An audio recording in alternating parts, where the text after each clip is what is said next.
জি, বারবার আমাদের দেখো নেটওয়ার্কের সমস্যা, যান্ত্রিক সমস্যা, সব সমস্যার মধ্যে আমরা আছি।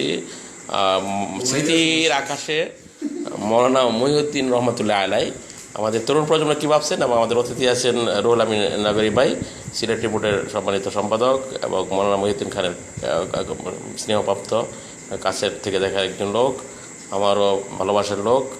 হাসনাত রায়হান আনন্দমোহনে বলছিলাম যে ইংলিশে পড়ে মৌলানা, সে আমরা আশা করি আগামী দিনে অনেক কিছু করবে। তো আপনি জানাজার স্মৃতি আছে, যদি বলছেন যে আসলে কীভাবে গেলেন আপনার ওখানে যায়, কী দৃশ্য দেখলেন জানাজার সময়, মানে একটু মনে পড়ে। যে আমি আপনার সাথে গিয়েছিলাম, সাথে অলিউল ইসলাম, কবি অলিউল ইসলাম ছিলেন। তারপর আমরা এই বিজমোর থেকে সিএনজি যোগে এই গফরগাঁও গিয়ে নেমেছিলাম। তারপর সেখান থেকে অটো দিয়ে জানাজায় অংশগ্রহণ করেছিলাম। খুব জানাজার একদম কাছাকাছি সময়ে গিয়েছিলাম। তারপর সেখানে অনেক লোকজন অংশগ্রহণ করেছিল, এলাকার মানুষ, বিভিন্ন দূর দূরান্ত থেকে অনেক মানুষ এসেছিল। তারা সবাই আবেগাপ্লুত হয়েছে, মানে দুঃখ প্রকাশ করেছেন। এবং সবচেয়ে একটা বিষয় যে গফরগাঁও প্রেস ক্লাবে আসার সময় আমরা দেখেছিলাম যে ওনার শোক প্রকাশে একটা ছবি সহ একটা ব্যানার দিয়েছে, একজন আলেমের এই প্রেস ক্লাবে দিয়েছে, যে তারাও আলেমকে মানে করতে পারেন, সম্মান করেছেন। এবং আমি ওনার সাক্ষাৎকারে শুনেছিলাম ময়মনসিংহ প্রেস ক্লাব যেটা আছে এখানেও মানে ওনার অনেক একটা ইসলাম অবদান ছিল আর কি, যে ওটা প্রসঙ্গে দীর্ঘ প্রসঙ্গ। আচ্ছা, 100 ছিলেন পাকিস্তান আমলে হয়তো। যে এটুকু শুনেছি যে গফরগাঁও প্রেস ক্লাবের জায়গা এবং ওটা মানে ওনারও অবদান আছে। তো আপনি ওনার কোনো বই পড়েছেন? আমি সর্বপ্রথম যে জীবনে খেলা করে বইটা পড়েছিলাম, যে কেমন লাগছে বইটা আর কি? হেদায়েতুন নাও। ও আচ্ছা আচ্ছা, তখন বইটা পড়েছিলাম। কেমন লাগছে বইটা? মনে হচ্ছিল আর বারবার পড়বো, কিন্তু পড়ার সুযোগ হয় না। বইটা মানে ওনার জীবনে যে দুঃখ কষ্ট, পত্রিকা বের করার পিছনে, এগুলো মানে খুব আকৃষ্ট করেছিল। আর ওনার সম্পর্কে প্রথম পরিচয় হয়েছে আমরা ছোটকালে, যখন আমার দাদা ওনার মাসিক মদিনা পত্রিকা রাখতেন, ওখান থেকে মানে ওনার নামটা জানা হয়েছিল। ও বাসায় আমার দাদা প্রতি মাসে মাসিক মদিনা রাখতেন, গ্রামে না, তারাকান্দা গ্রামে দেখেন। তারপরে ইনকিলাব পত্রিকা রাখতেন, ওইগুলোর মাধ্যমে ওনার পরিচয়টা প্রথমে জানা হয়েছিল, দাদার মাধ্যমে। এইভাবে আস্তে আস্তে আমরা হাসনাত রায়হানকে ধন্যবাদ জানাই যে সে আসলে জানাজায় অংশগ্রহণ করেছিল। আমরা একসাথে গেছিলাম, আমি বলে গেছিলাম, কিন্তু সে স্মরণ রেখেছে। ধন্যবাদ। আমরা আশা করি যে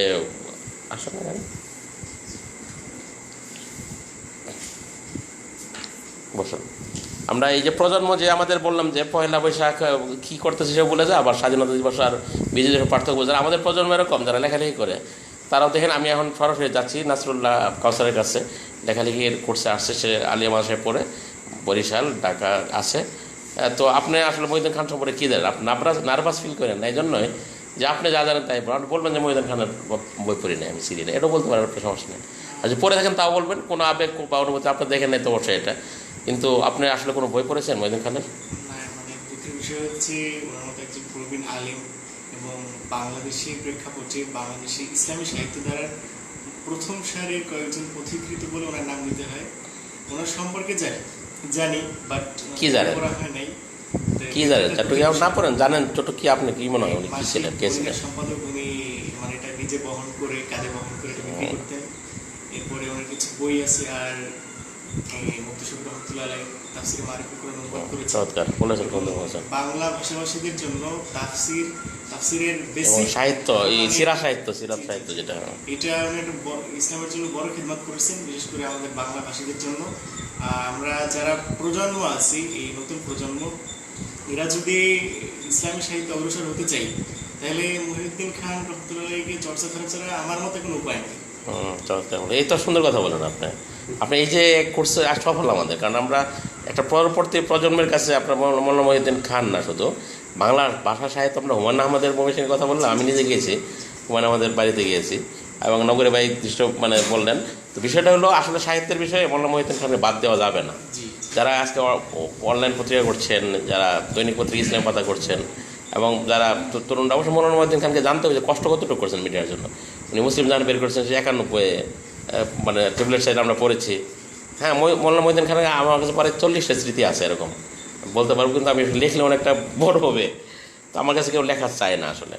মানে মনে হয় তো আর সমস্যা নাই, না চাইলে আমারটা আমি লিখবো, মানে কেউ চাইলে লিখবে এরকম না। হ্যাঁ, যে অনলাইনে কিন্তু থাকেন একটু, হ্যাঁ। অনেক অবদান আছে। হ্যাঁ, অনলাইন আছে, আপনি একটু, আসলে হ্যাঁ, আমি সিলেট রিপোর্ট কিন্তু সর্বপ্রথম হুম, ওনার মাধ্যমে উদ্বোধন করি। আপনি একটু বিস্তারিত বলবেন। তো কাউসাল, আপনাকে অনেক ধন্যবাদ যে আপনি এই কথাটা স্বীকার করেছেন, এবং আমি আশা করি মানে মহিউদ্দিন খান যে মানে ইসলামী সাহিত্যকে ধারণ করে উনি যে মহিরও ছিলেন, এর পরবর্তী প্রজন্ম অবশ্যই আপনাকে নিয়ে যেতে হবে যে ওনারা কী ভাবছেন আসলে। ওনার সাথে কিন্তু মূলধারা সকল সাহিত্যিকদের সম্পর্ক ছিল। আচ্ছা, আমাদের এক ভাই তাজউদ্দিন হানাফি, উনি মাযহাবে হানাফি হোক কিনা জানি না, সালাফিরা লেখে হানাফি, উনি হানাফি লিখেছেন। হানাফি ভাইয়ের কোনো সমস্যা নেই, আপনি লিখবেন পরিচয় লোকায় না রেখে হানাফি লিখেছেন। ধন্যবাদ হানাফি ভাইকে। উনি লিখেছেন মৌলানা মহিউদ্দিন খান ছিলেন এদেশের সম্পদ, ছিলেন সাহিত্যের দিকপাল। চমৎকার বাক্য লিখেছেন, ছিলেন আগে আসার কারণে। মহিউদ্দিন খান এদেশের ইসলামী লেখক গবেষকদের জন্মদাতা তো শব্দটা হয় না, অগ্রপথিক হতে পারে, চেতনার বাতিকর, ছিলেন অনন্য অভিন্ন। চমৎকার। আপনি অবশ্যই সিলেটি মানুষরা মহিউদ্দিন খানকে অনেক ভালোবাসতেন, এটা বাস্তব, উনিও ভালোবাসতেন সিলেটিদেরকে। ঠিক আছে কাউসার, আপনি আগামী দিনে মহিউদ্দিন খানের আরও ছাড়িয়ে যাবেন আশা করি, ওনার চিন্তা কেমন করবেন। স্পেশাল থ্যাঙ্কস উস্তাদ হ্যাঁ, আসো, তুমি আসো। আমাকে অনুভূতি প্রকাশ করার সুযোগ দেওয়ার জন্য। চমৎকার। আমাদের ছোটো ভাই আছে, এই একটা আলিয়া বসেন, আপনি কোর্সে আসছেন আমাদের। আপনার নামটা কি? নুরে আলম বাকি ভাই। নুরে ভাই আলিয়া মাসা থেকে এসেছেন, নেত্রকোনা থেকে এসেছেন না? আপনি আসলে এই কোর্সে যে আসছেন, মৌলানা মহিউদ্দিন খান নাম কি কখনো শুনেছেন কি না, এটা আমি আপনার জিজ্ঞাসা করবো। না, বলতে পারতেছি না, কিন্তু মানে কিরকম লাগতেছে, শুনছি না এরকম একটা কন্ডিশনের মধ্যে আছি। হয় একটা সময় মানে মৌলানা আপনি হুমায়ুন আহমেদের নাম শুনছেন কখনো? শুনছি, বই পড়েছেন? একটা বই শুরু করছিলাম, শেষ করি না। কেন, ভালো লাগে না? বাড়াচ্ছে, শেষ করতে পারি না, পড়তেছে একটা। হ্যাঁ, হুমায়ুন আহমেদের বই অনেকে ভালো লাগে, অনেকে ভালো লাগে না, আবার অনেকেই মানে মনে করে যে না, পড়লে আর ছাড়তে চায় না। তো অসুবিধা নেই, আপনার স্বাধীনতা আছে। আচ্ছা, এই যে আপনার ঘরে কখনো মাসিক মদিনা দেখেছেন বা শহরে পত্রিকা স্টলে? না, এরকম দেখি নাই আমার গ্রামে, তো এসব। আপনি তাহলে এই কোর্স থেকে কি পেলেন, যে যে আজকে যেমন আপনার কল্পনার বাইরে যে মৌলানা মহিউদ্দিন খান নিয়ে কথা হবে, এটা আপনি জানতেন? জি না, জানতাম। তাহলে কি পেলেন, মানে এই কথা এত গান বললে কি বুঝলেন আপনি, কি আগ্রহ? আমার আগে মহিউদ্দিন খানের ব্যাপারে চার পাঁচজন এখানে মানে আলোচনা করছেন। আমি বুঝতে পারলাম যে উনি একজন বড় লেভেলের মানুষ। তিনি সাহিত্যিকও, আর তিনি বিশ্বের জন্য কাজ করেছেন। তিনি তার মাধ্যমে বাংলাদেশে এখন বর্তমানে যারা বড় বড় আলেম, তার কাছ থেকে মানে লেখার দীক্ষা পেয়েছে। চমৎকার, চমৎকার।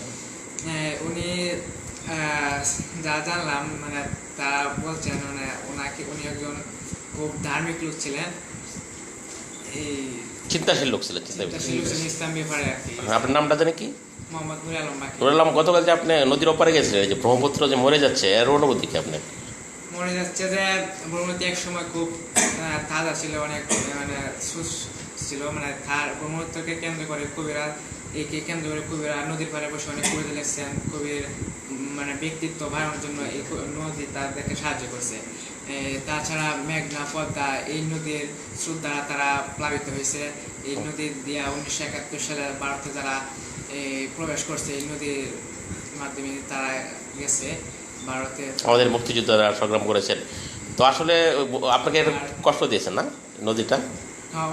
পানি থাকলে ভালো হতো না? আসলে আমাদের জীবনের নদীর মতো আর কি। মৌলানা মহিউদ্দিন খান বহতার নদীর মতোই জীবন কাটিয়ে গেছেন, এবং আপনি জীবনের খেলা করে বইটা পড়বেন। ধন্যবাদ আপনাকে, শুকরিয়া। যাই হোক, এই প্রজন্ম যে নামটা জানে এটা তো কম না, যে নামটা বলতে পারতেছে। হ্যাঁ ভাই, আপনার পছন্দ দেখি। এই ভাই আসছেন নেত্রকোনা থেকে, এদিকে বললেন কাছে বসেন, আর নারায়ণগঞ্জ থেকে কোর্সে এসেছেন। আপনি মৌলানা মহিউদ্দিন খানের নাম কখনো শুনেছেন এর আগে?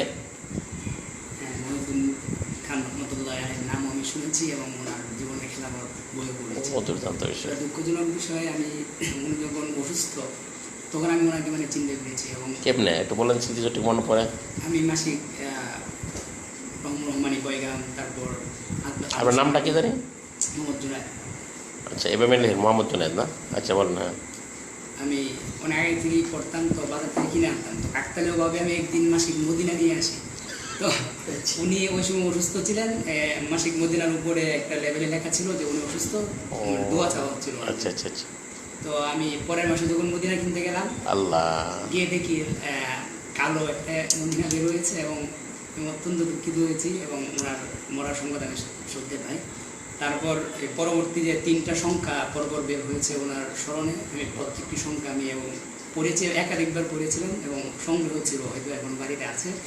আমি তারপর থেকে ওনার এই জীবনে খেলা করে বই সন্ধান পাই এবং এটা কিনে নিয়ে আমি পড়েছি মাশাআল্লাহ। এবং আমার চোখ মানে অস্ত্রে আসলে সিক্ত হয়ে গেছে। হ্যাঁ। আচ্ছা, আপনার যদি এখন জিজ্ঞেস করি এই কোর্সে এই যে মানে 7 দিন অনেকে বেকার মনে করছে যেখানে কেন আসছেন আপনি এই 7 দিনে যে এই পর্বটা কেউ আপনাদের ধারণা ছিল না, কিন্তু এবার নগরী বাড়ি না আসলে আমি কিন্তু এই পর্বটা রাখতে পারতাম না আসলে, কারণ ওনার সম্পর্কে জানতে তো হবে। তো এই প্রজন্ম যে মোটামুটি জানে এটা একটা ভালো দিক।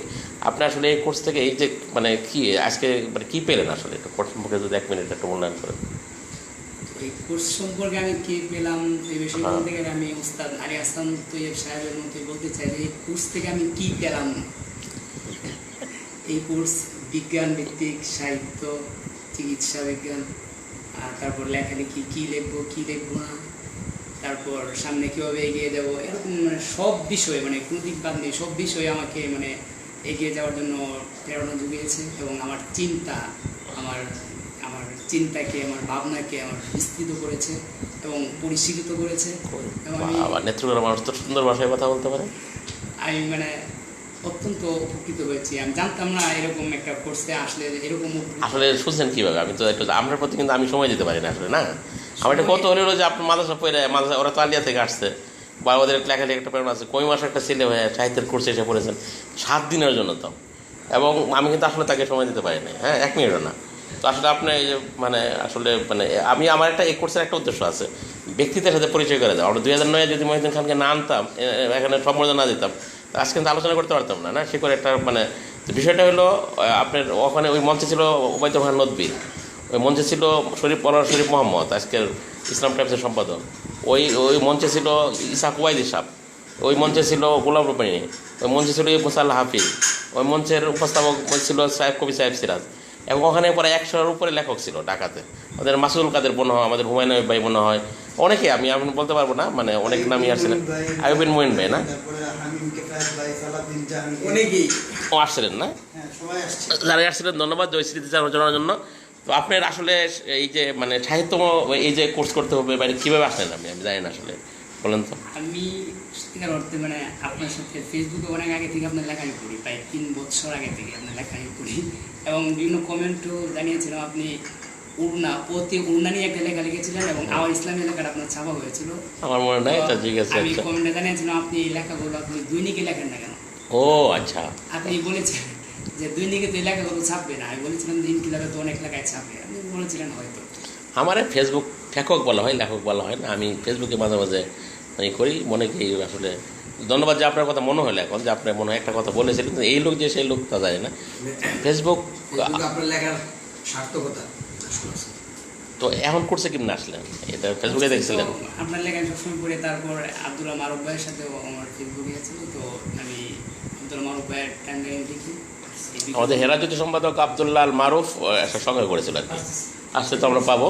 যদি আপনাকে অনেক ধন্যবাদ, বিশেষ করে আপনার আমার শ্বশুর এলাকার লোক। তোর কোন জায়গায়? দুর্গাপুর আমি গিয়েছি ওখানে, মানে হ্যাঁ সেই সুসং দুর্গাপুর। হ্যাঁ, আপনারাও যারা সফর করেন চিনামানের পাহাড় আছে, আপনার সময় থাকলে আপনাদেরকে নিয়ে যেতে আমার একটু।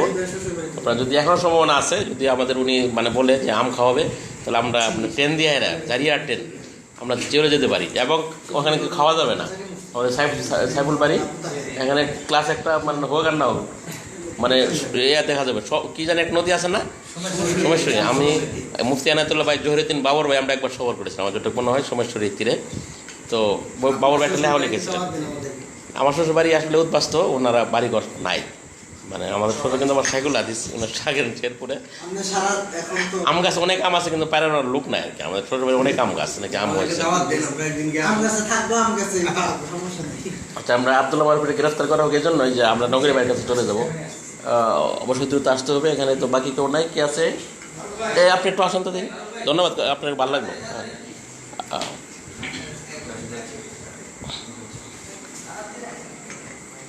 আপনার নামটা বলেন। হাসিবুল হাসান আসলে মানে পাগড়ি পরে, এখন পাগড়ি পরে নাই, পাগড়ি পরে কারণে বলছি সায়েন্স বোঝে না, ও কিন্তু সায়েন্স বোঝে ভালো।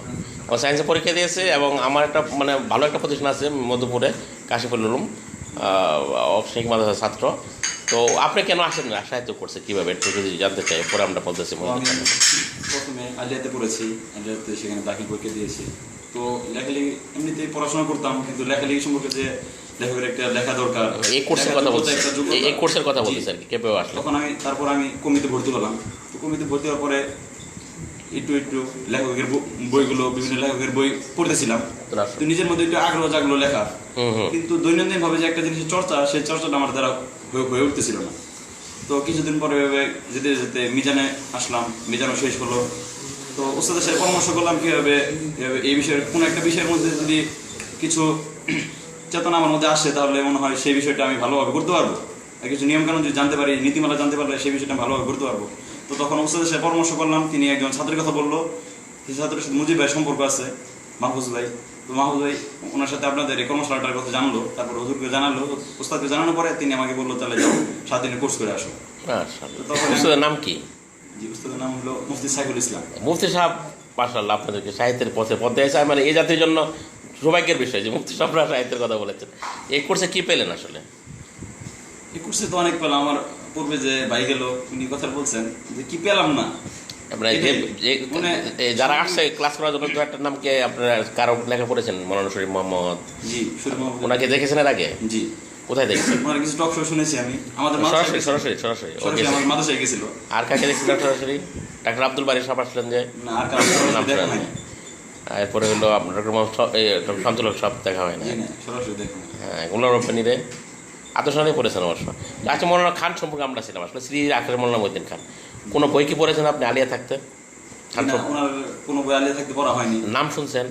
জি, নাম শুনছি। কমিতে আসার পরে আলিয়াতে শুনিনি। এই যে দেখেন, আলিয়া মাদ্রাসার কিন্তু যারা আলিয়া মাদ্রাসার মানে ঢাকা আলিয়া থেকে ভালোই ফেঁকা নিয়ে পড়ছেন, এবং আলিয়া মাদ্রাসাকে বলা হয় ওনাকে, ওই আলিয়া মাদ্রাসা তিনি ওনার চর্চিত না, ওনার মাসিক মধ্যে না। তবে অসুবিধা নেই, আপনি কী জানেন ওনার সম্পর্কে আসলে? ওনার সম্পর্কে এখন আমি জানলাম, তো অনেক ভালো কিছু জেনেছি। সবাই কিছু কিছু নিজেদের স্মৃতি প্রকাশ করলো। ওনার নাম এর আগে আমি শুনেছি, কিন্তু ওনার সম্পর্কে কিছু জানতাম না। তো ওনার সম্পর্কে আজকে অনেক কিছু জানলাম যে কমি ওলামাদের সাথে তার অনেক সম্পর্ক ছিল। কমি ওলামারা ওলামাদের সাথে সেইভাবে মিশেছিল, বোঝাই যেত না সে আলিয়া থেকে এভাবে ফারিক হয়েছে। ওখানে আপনারা যারা তরুণ আছেন, কয়েকটা ব্যক্তিত্ব, আল্লামা শাইখুল হাদিস আল্লামা আইজুল হক সাহেব, মামুনুল হক সাহেব, মামুনুল হক সাহেবের আব্বু বুখারীতে প্রথম বাংলা অনুবাদ তিনি করেছেন উনি। এরপরে আমাদের শাইখে চরমুনাই পীর সাহেব, মৌলানা ফজলুল করিম সাহেব, আমি ওনার পাও টিপসি। আবার অনেকে চরমুনাই পীর আমার মানে মরিদরা আমার মনে বিরোধী মনে করে, তো আমি কিন্তু পাও টিপসি আর কি, চরমুনাই পীর সাহেবের পাও ধরছিলাম আর কি, একটু টিপে দিই। হ্যাঁ, আপনি দেখছেন পাওয়ার টিপসি যে একটা দলিল আছে যে আমি পাওয়াটা ধরছিলাম আর কি। এবং ওনার আমলেই আমি ওনার মানে চরমুনাই মাহফিলে গিয়েছিলাম আর কি। তো অসুবিধা নাই, মানে একটা একজন আরেকজনের বিরোধী, আমি জমিতেও ভালোবাসি, আবার ওটাও মানে পার্থক্য করার দরকার নেই। তো ঠিক আছে, আমি যেটা বলতে চাচ্ছি আর কি, এরপর হলো আপনার তরুণরা জানা থাকবে। এরপর হলো আল্লামা আমিন সাহেব গর্জন করেছেন, যিনি ফজল হক আমিন সাহেব, এবং যে সারা রাত পড়ালেখা করতেন। এরপরে হলো ওই সময় আন্দোলনে ছিলেন 3 জন খতিব সাহেব বাইতুল মোকাররমে হুঙ্কার দিতেন, যিনি সত্যের খতিব আল্লামা ওবায়দুল। এরা কিন্তু আপনারা অনেকে চিনতে চান না। একই সাথে যখন নাকি মাঠে মিছিল করতেন 90-এর দশকে, তখন সারা বাংলাদেশে জেগে উঠতো। হ্যাঁ, এই মানে এই তো 4 জন, আমিনী সাহেব, শাইখুল হাদিস সাহেব উস্তাদ, ছাত্র হলো আমিনী সাহেব, মহিউদ্দিন খান, কমি আলিয়া পার্থক্য। এরপরে হলো খতিব সাহেব সরকারি চাকরি করতেন, কিন্তু মসজিদ বাইতুল মোকাররমের খতিব। হ্যাঁ, ওনার সব জায়গায় এক লাইনে সব করতেন। হ্যাঁ, আপনারা সরাসরি তারা দেখেন না, আমি সব শাইখুল হাদিস সাহেব দেখেন না, কারণ আপনার তো মাত্র মানে আসছেন। অসুবিধা জীবনই পড়বেন আপনার। হ্যাঁ, ধন্যবাদ আপনাকে যে আপনি আসলে কমপক্ষে মানে যে আগ্রহ জাগলো জীবনের খেলা করে বইটা পড়বেন। আমরা আব্দুল্লাহ মারুফের দিকে আসছি। আব্দুল্লাহ মারুফ, ধন্যবাদ আপনাকে, সুন্দর বলেছেন। এরপরে আপনাকে নগরী ভাইয়ের কাছে আমরা আসছি। নগর নিয়ে জানি চিন্তা ভাবনা করেন। নাগরী শব্দটা নগরী না, ঠিক না? নগরী আর কি। তো নগর জীবন, নগর বাউল না তো আবার নগর উদ্বাস্ত। হ্যাঁ, আচ্ছা, আমরা আব্দুল্লাহ মারুফের কাছে আসছি। আব্দুল্লাহ মারুফ একটু কাছে বসেন। আব্দুল্লাহ মারুফের হেরাজ্যোতি, যেটা ত্রৈমাসিক ছিল না, এটা সম্পাদক, এবং হেরাজ্যোতি সে মালিবাগে পড়ালেখা করেছে, এবং আমাদের শিকরের সাথী, এবং এই কোর্সের সমন্বয়ক আব্দুল্লাহ মারুফ। আব্দুল্লাহ মারুফ এখন আমার দ্বিতীয় সেক্রেটারি, এই মুজিবুর রহমানের পরে উদ্বাস্তুর সেক্রেটারি। তবে ধমক খাওয়ার কারণে অথবা রাগের কারণে অনেক সময় মনে করে যে তারা আমার সেক্রেটারি থাকবে না, পদত্যাগ করবে। এখনও পদত্যাগ করে নেই, যার কারণে তারা হাসি দেখছেন। এই কোর্স সমন্বয় নিয়েছিল। আমরা কালকে তো শেষ করবো। শুক্রিয়া জানাই ওলিউল ইসলাম, অনেকগুলি প্রোগ্রামের সঞ্চালক ছিল, সমন্বয়ক ছিল। তো তার নির্দেশনা এবং প্রবীণদের নির্দেশনা, এবং তারা কাজটা সুন্দর করে করেছে। আব্দুল্লাহ মারুফ মৌলানা মহিউদ্দিন খান নিয়ে আপনি একটু স্মৃতিচারণ করেন আসলে ওই সংখ্যাটা কেন করছেন হেরা যুদ্ধ সংগঠনটা, ওনার কাছে দেখছেন কিনা বা পরে একটু যদি বলতেন। মৌলানা মঈনুদ্দিন খান রহমতুল্লাহ আলাই আমাদের চেতনা একটা স্বপ্ন ছিল। আমি তার জীবনের খেলাধুলার বইটি এই হেমজখানার পর থেকে আপনি তো হাফেজ, ভালো হাফেজ, মার্শাল্লাহ। কিতাবখানায় যাওয়ার পরে আমি এবার আপনার আব্বা কিন্তু মাস্টার, যতটুকু আমি জানি না, মাস্টারের পথ আর কি, যেমন সাহেবুর বাড়ি বলছিল মাস্টারের পথ। যে এই বইটি পড়ার পরে আমার ভিতরে একটা তাকে দেখার জন্য একটা অনুপ্রেরণা জাগ্রত হলো। হেফজখানায় কি পড়ছিলেন মাসে মধ্যে না? হেমজখানায় তো বই পড়ছি তার সম্পর্কে মানে ও বল না, আচ্ছা। হেমজখানার পর আমি জীবনের খেলাধুলার বইটি আর কি প্রথম বই। এরপরে এই বইটি আরও বেশ কয়েকবার পড়া হয়েছে, প্রায় 4-5 বার পড়ছি আমি এই বইটি বিভিন্ন সময় আর কি। যখন আমার মনে হয়েছে যে ঢাকা শহর মানে একটু অন্যরকম লাগতেছে, তখন আমি এই বইটি পড়ছি। তখন তাকে দেখার জন্য আমার একটা মনে উদ্যোগী ছিল। আমি মিজান জামাতে মালিবাগ জামিয়া আসলে আমি পড়তে হই এবং সেখানে আমি 8 বছর পড়ি। তখন এই নাহাবিমিরের বছর আমরা মহিউদ্দিন খান সাহেবের বাসায় যাই। প্রথম এক বছর আমাদের যাওয়ার পরে ঢাকা শহরে এইগুলা বুঝি আর কি, মানে একটা পরিবেশ বুঝতে বুঝতে আমার সময় চলে যায়। এরপরে নাহাবিমিরের বছর আমি মহিউদ্দিন খান সাহেবের বাসায় প্রথম যাই তাকে দেখার জন্য। তখন প্রথম এই যে আছে গেন্ডারিয়া বাসায়, এই বাসার ঠিকানা কষ্ট করে জোগাড় করার পরে আমি আর মামুন ভাই, আমার বড় ভাই, এখন নদুল্লামে পড়ালেখা করে মামুনুর রশিদ, এরা যদি উনি সম্পাদক আমি নির্বাহী সম্পাদক, আমরা দুজন যাই। যাওয়ার পরে প্রথমে উনি মহিউদ্দিন খান সাহেবের বাসা 4 তলা, এর মাঝে উনি 3 তলায় থাকেন। 3 তলা প্রথম নিচতলা যেটা, এটা পুরাটাই হচ্ছে মেহমান খানা। মানে প্রথম যাওয়ার পরে আমি আশ্চর্য হয়ে গেছি যে বিশাল বড় নিচতলা, এর মাঝখানে একটা হচ্ছে মেহমানদের একটা রুম, ওইখানে অনেকগুলা ক্রেস্ট আছে। এবং খুশির বিষয় হচ্ছে আমাদের শিখরে সাহিত্য মাহফিলের যে একটা সংবর্ধনা দেওয়া হয়েছিল, এই ক্রেস্টটা এখনো এখানে আছে। আমি প্রথম যাওয়ার পরে সবগুলো দেখতেছিলাম যে কোন কোন জায়গা দেখি। রাবিতা আল ইসলামীর বিশাল বড় একটা ক্রেস্ট, এবং এই মক্কা শরীফের সৌদি আরবের যে প্রেসিডেন্ট তার একটা ইয়ে আছে। এর মাঝে শিখর সাহিত্য মাহফিলের ক্রেস্টও আছে। মানে খুব ভালো লাগছে আমাদের ময়মনসিংহের, তিনি আমাদের ময়মনসিংহের, এবং আমরা তাকে সম্মানিত করতে পারছি এটা অনেক আমাদের সবাই কয়টা। উনি আমার কথাটা বলেছিলেন, আমার যত বক্তৃতা বলছিলেন যে আমি লন্ডন বিভিন্ন জায়গায় আন্তর্জাতিক পুরস্কার পেয়েছি, কিন্তু আমার শহরে, আমার স্মৃতির শহরে আমি সংবর্ধিত হইলাম। উনি কান্নাই করে দিয়েছেন, কাঁদছেন। যে কারণ সাধারণত আমাদের বাংলাদেশে হইলো মানে দেশের মানুষের অবমূল্যায়ন করা হয় আর কি, ভবিষ্যৎ একটু বেশি করা হয়। মানে আপনার তো মৌলানা মঈনুদ্দিন খান তার স্মৃতিকথায় তো অনেক কিছুই লিখেছেন, ময়মনসিংহে লিখেছেন। তো উনি যখন দেখছেন যে লেখকরা আবার সংবর্ধনা দিচ্ছে এবং তরুণরা আছে প্রবীণ, তখন উনি আসলে আবেগ আপ্লুত হয়েছিলেন। উনি বলছিলেন যে আমি অনেক পুরস্কার পেয়েছি, এবং ওই ওনার যে ওই ঘরটা আছে, ঘরে আমি গিয়েছি, উনি মানে দেখেছি, আমার ভালো লাগছে যে সেই ঘরটা ওখানে আছে। উনি বলছেন এটা আমি কাছাকাছি রাখি, কারণ এটা আমার শহরের। জি, এরপরে আমরা তাকে দেখার জন্য মানে সংবাদ পাঠালাম। তখন বললো যে এরকম ময়মনসিংহ থেকে আমরা প্রথম আমরা যাই, কিন্তু আমাদের ময়মনসিংহ পরিচয় দিতে হয়েছে। পরে তো আমরা হেরাজ্যোতির উপদেষ্টা বানিয়েছি, এবং বিভিন্ন সময় আমাদের বললে চিন্তা। প্রথম যাওয়ার পর বলছি ময়মনসিংহ থেকে আসছে, আপনার সাথে দেখা করতে আসছে। তিনি ময়মনসিংহের কথা শোনার সাথে সাথে বলছে ঠিক আছে তুমি আসো। আমরা গেলাম, যাওয়ার পরে দেখি যে একটা পর্দা আছে, পর্দাটা ভিতরে ঢোকার পরে দেখতেছি মৌলানা মঈনুদ্দিন খান, এই বড় একটা বিশাল হস্তি একটা। মঈনুদ্দিন খান সম্পর্কে মনে হয় ছোট মোটো শব্দটা হাস্তি, হস্তি হইলো হাতি, হস্তি হাস্তি হাস্তি না, এটা অনেকে ফার্সি শব্দ, আমরা তো ফার্সি বাদ দিয়ে দিয়েছেন। আবার বড় মসজিদে জামি ইসলামী আসছিলেন তখন উর্দু ফার্সি যেটা আছে চর্চা করতে বলছিলেন। উনি বলছেন যে দেখেন আপনি অবশ্যই বাংলা আমার চেয়ে বেশি পারবেন না, কিন্তু উর্দু ফার্সিটা একটু রাখবেন, শব্দটা জানতে হবে আর কি। শব্দটা হাস্ত থেকে হাস্তি মনে হয়, আমি জন্য ভুল করতেছি নাকি। হস্তি মানে হাতি আর কি, হাস্তি মানে ব্যক্তিত্ব আর কি, যে শাকসিয়া।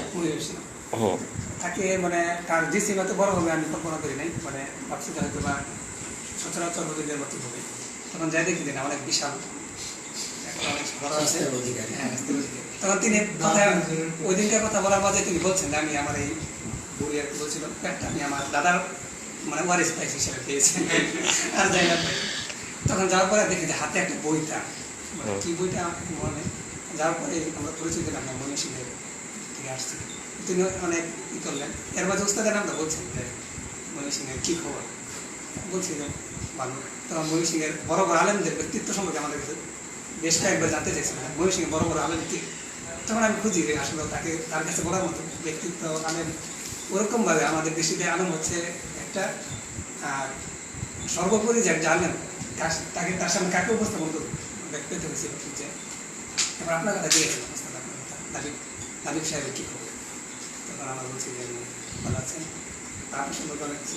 মৃত্যুর কয়েকদিন আগে আমার ফোনে কথা হয়েছে, হাসপাতালে যখন কথা বলছে। এরপরে উনি আমাদের সম্পর্কে আমরা অনেক কিছু বললাম যে এরকম একটা আমরা সংগঠন করছি, এই সাথে রাখতে চাই। উনি অনেক খুশি হলেন। তারপর হেরাজ্যোতি নামটা আমরা তার এর থেকে মাসিক মদিনার এর থেকে আমরা হেরাজ্যোতি নামটা নির্বাচন করলাম। যদিও আমাদের অনেকেই কোথেকে হেরাজ্যোতির সংগ্রহ করছেন? মাসিক মদিনার অনুপ্রাণিত হয়ে আমরা ও আচ্ছা আচ্ছা, চমৎকার নাম। হ্যাঁ আচ্ছা, সুন্দর। আমাদের মানে অনুপ্রেরণা আর কি। হ্যাঁ, পত্রিকার নামটা অন্যরকম হওয়ার কথা ছিল, কিন্তু যেহেতু মাসিক মদিনা পড়ছে, আমরা জীবনে খেলা করে পড়ার পরে আমাদের ভিতরে মদিনার প্রতি একটা অন্যরকম হয়েছে, তখন আমরা নামটা রাখছি হেরাজ্যোতি। তিনি নামটা শোনার পরে অনেক খুশি হলেন এবং পরের সংখ্যায় আমাদের আর কি হেরাজ্যোতির উপদেষ্টা হিসাবে বললেন যে কোনো সময় শুক্রবার। জীবনের কাজ করতে যে আপনি কি পেয়েছেন আসলে? অনেক মানে বারবার তো যাওয়া হয়েছে পরিবারের কাছে, ওনার মেহমানদারি, এরপরে আপনি কি মূল্যায়ন কি এক কথা যদি করেন বলেন। সম্পর্কে মূল্যায়ন করতে আসলেও আমাদের মতো ছোটদেরকে তিনি এভাবে আপন করে নেবেন, মানে যে কোনো সময় আমাদের যদি সুস্থ রাখতেন তাহলে অবশ্যই অনেকক্ষণ সময় পর্যন্ত তিনি কথা বলতেন। কি বলতেন সাধারণত তরুণদেরকে? আপনি যদি তরুণ হিসেবে, আরেকটা বিষয় হচ্ছে নগরী ভাই যেহেতু আল মাহমুদের মৃত্যুর আগে অনেকগুলি লেখা সংগ্রহ মানে গেছে, আব্দুল ব্যাপারে আগ্রহ আছে। আগ্রহ থাকলে আপনারা যারা তরুণ আছেন বড়দের কাছে যেতে পারবেন আর কি। হ্যাঁ, তো খান সাহেব আসলে কি বলতে চাইছেন তরুণদেরকে?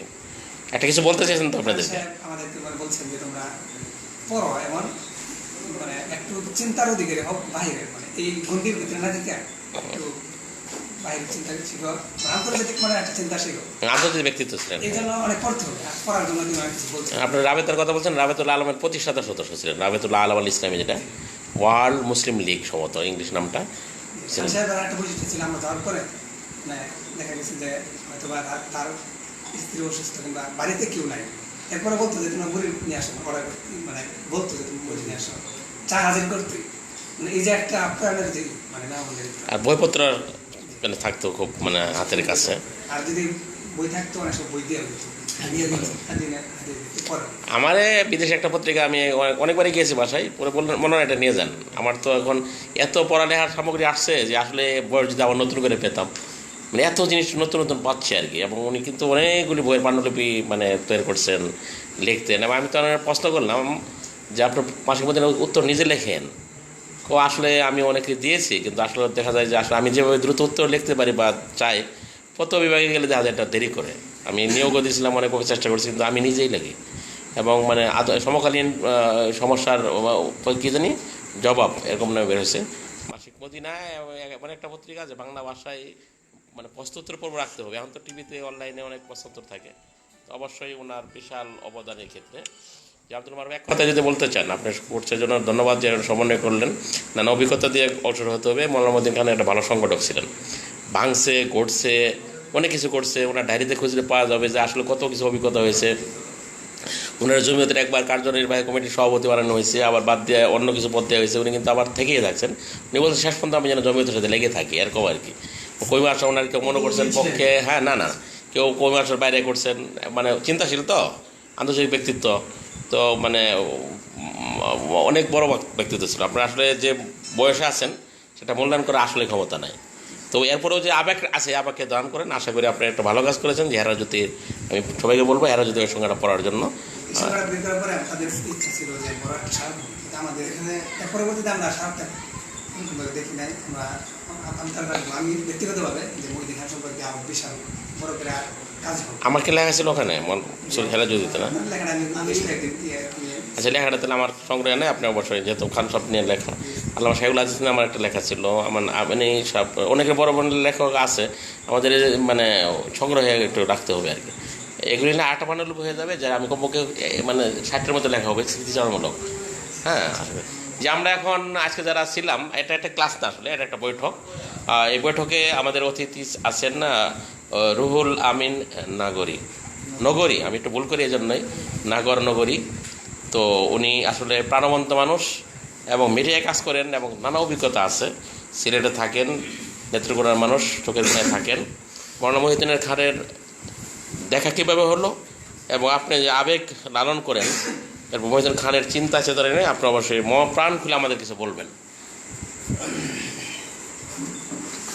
এদিকে একটু বসলে নগর ভাই আছেন আমাদের ইয়র্ক বাংলা, যেটা আহমদ রশিদ ভাই বের করেন, এটার সিলেট প্রতিনিধি, এবং সিলেট রিপোর্ট যেটা অনলাইন পত্রিকা আছে এটা সম্পাদক, এবং মাসিক মদিনা মুসলিম জাহানে লেখালেখি করতেন। এখানে পরিচয় হলো আসলে উনি এই মাসিক মদিনায় মৌলানা মহিউদ্দিন খানের কাছ থেকে দেখেছেন যে তরুণরা আবেগ নিয়ে গিয়েছিল, সে তরুণদের মধ্যে নগরী ভাই আপনি যদি স্মৃতিচারণ করতেন আপনার মতো করে।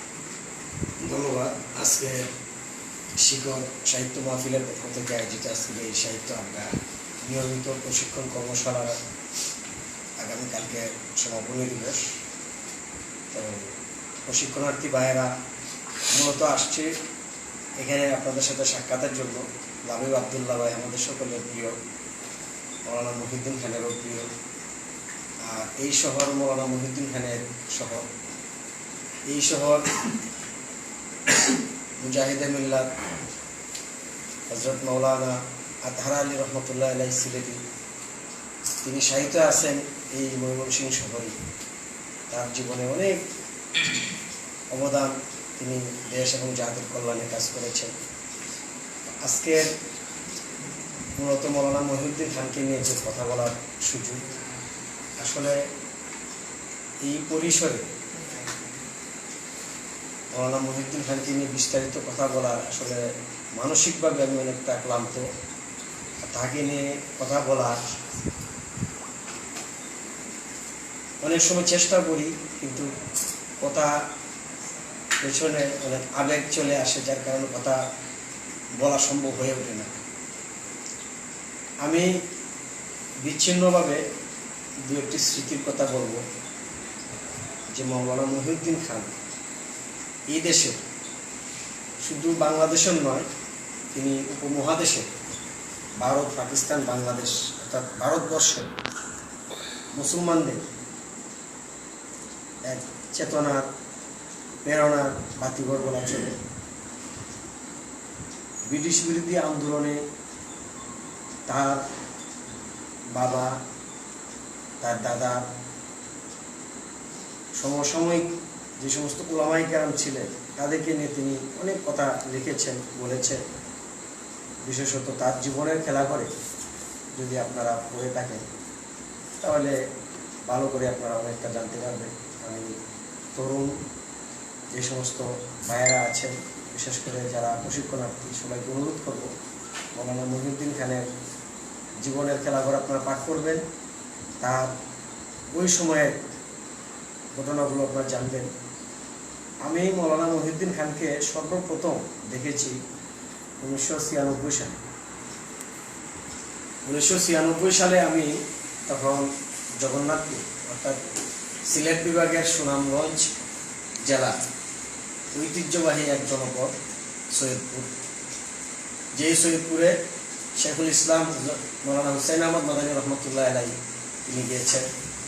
তার স্মৃতি জড়িত রয়েছে এখানে অনেক স্মৃতিধন্য প্রতিষ্ঠান। বিশেষ করে হুসাইন আহমদ মাদানী রহমতুল্লাহ আলাইহির দুজন খলিফা এই গ্রামে শায়িত আছেন। হযরত মাওলানা শেখ সৈয়দ তখলিস হুসাইন মাদানী রহমতুল্লাহ আলাইহি প্রথম খলিফা। 163 জন খলিফার মধ্যে প্রথম খলিফা তিনি শেখুল ইসলাম হুসাইন আহমদ মাদানী রহমতুল্লাহ আলাইহি। বাংলাদেশের মধ্যে রয়েছেন 50 জন, তার মধ্যে সিলেট বিভাগে 30 জন। আর এই সিলেট বিভাগের 30 জনের মধ্যে সৈয়দপুরের 2 জন, আরেকজন হলেন মৌলানা সৈয়দ আব্দুল খালিক রহমতুল্লাহ। এই গ্রামের সাথে অনেক স্মৃতি রয়েছে মৌলানা মহিউদ্দিন খানের। মহিউদ্দিন খান সাহেব বলতেন যে আমার বাড়ি হলো সিলেট, আর সিলেটের মধ্যে আমার দ্বিতীয় ভালো জায়গা সৈয়দপুর। অনেক সময় গিয়েছে এখানে। আমার যে প্রথম স্মৃতিটি মাসিক মদিনা এবং মুসলিম জাহানের আমি পাঠক ছিলাম। 1992 সালে আমি সিলেটে যাই। নেত্রকোনার মোহনগঞ্জে আমার জন্ম। মোহনগঞ্জ এবং ধর্মপাশা অর্থাৎ বৃহত্তর সিলেটের পার্শ্ববর্তী এলাকা। সেই সুবাদে 92 সালে বাবরি মসজিদ আন্দোলন আমার মনে আছে। 92তে আমি বিশ্বনাথের আমতুল গ্রামে ছিলাম। কবি মুসা আল হাফিজ আপনারা অনেকে ছিলেন। হ্যাঁ, মুসা অনেক হাফিজ সুন্দর আমার- লেখেন, চিন্তাশীল মানুষ, জি জি জি চিন্তক কবি। যে কবি হাফেজ মাওলানা ও সময়ের সাহসী সন্তান, বিজয়ের সন্তান হিসাবে খ্যাত। তার পিতা হাফেজ ইব্রাহিম সাহেব আমার হেফজের উস্তাদ। ও, আচ্ছা। তো সেই সুবাদে মুসা আল হাফিজ আমিও হেফসে কিছুদিন পড়েছি, সেই হিসাবে আমার সাথী ভাই। এর পরবর্তী 1994 সালে আমি সৈয়দপুরে যাই।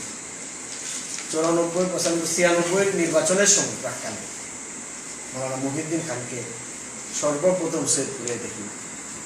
1996 সালে নির্বাচনে মাওলানা শাহিনুল পাশা চৌধুরী, তিনি জমিয়তুল উলামা ইসলামের পক্ষ থেকে নির্বাচনে অংশগ্রহণ করেছিলেন। তথ্যের জন্য বলি, মৌলানা শাহিনুর পাশা অ্যাডভোকেট এবং বাংলায় মাস্টার্স করে, এটা আমার জানা ছিল না। জি, জি। এবং উনি সজ্জন, সুশীল মানুষ এবং আলেম, চিন্তাশীল আলেম। জি, ঢাকা এমপি হয়েছেন বিশ্ববিদ্যালয়ে একাধিক। লেখাপড়া করেছেন। এটা জানতাম না, আমি বাংলার পড়ালেখা করেছেন। শাহিনুল পাশা চৌধুরীর আরেকটি পরিচয়, তার একটি মাসিক পত্রিকা রয়েছে, তাওহীদের পরিক্রমা না? মাসিক তাওহীদ পত্রিকা, সেটির তিনি প্রতিষ্ঠাতা সম্পাদক। তো তিনি 1996 সালে জমিয়তের পক্ষ থেকে নির্বাচন করলেন। এই নির্বাচনী জনসভায় বরণ্যের 2 আলেম ছিলেন। আমি জামিয়া সৈয়দপুরের তৎকালীন ছাত্র। সৈয়দপুর বাজারে আমরা যখন গেলাম বিকালবেলা, তখন হঠাৎ করে শুনলাম যে মাসিক মদিনা সম্পাদক আসে। মাসিক মদিনা সৈয়দপুর জামিয়ার ছাত্র হিসাবে আমার প্রিয় 2 উস্তাদ, একজন গাজীর গাল হুজুর মাওলানা রমিজ উদ্দিন, উনি মাসিক মদিনার এজেন্ট ছিলেন, মুসলিম জাহান। তখন আমি হেফসে পড়তাম, হেফস বিভাগে পড়ার পরে আমি আমার মতো 5 জনের ব্যবহার করেছি সেখানে। এই 2 বছরে আমি মুসলিম জাহান এবং মাসিক মদিনার নিয়মিত পাঠক ছিলাম।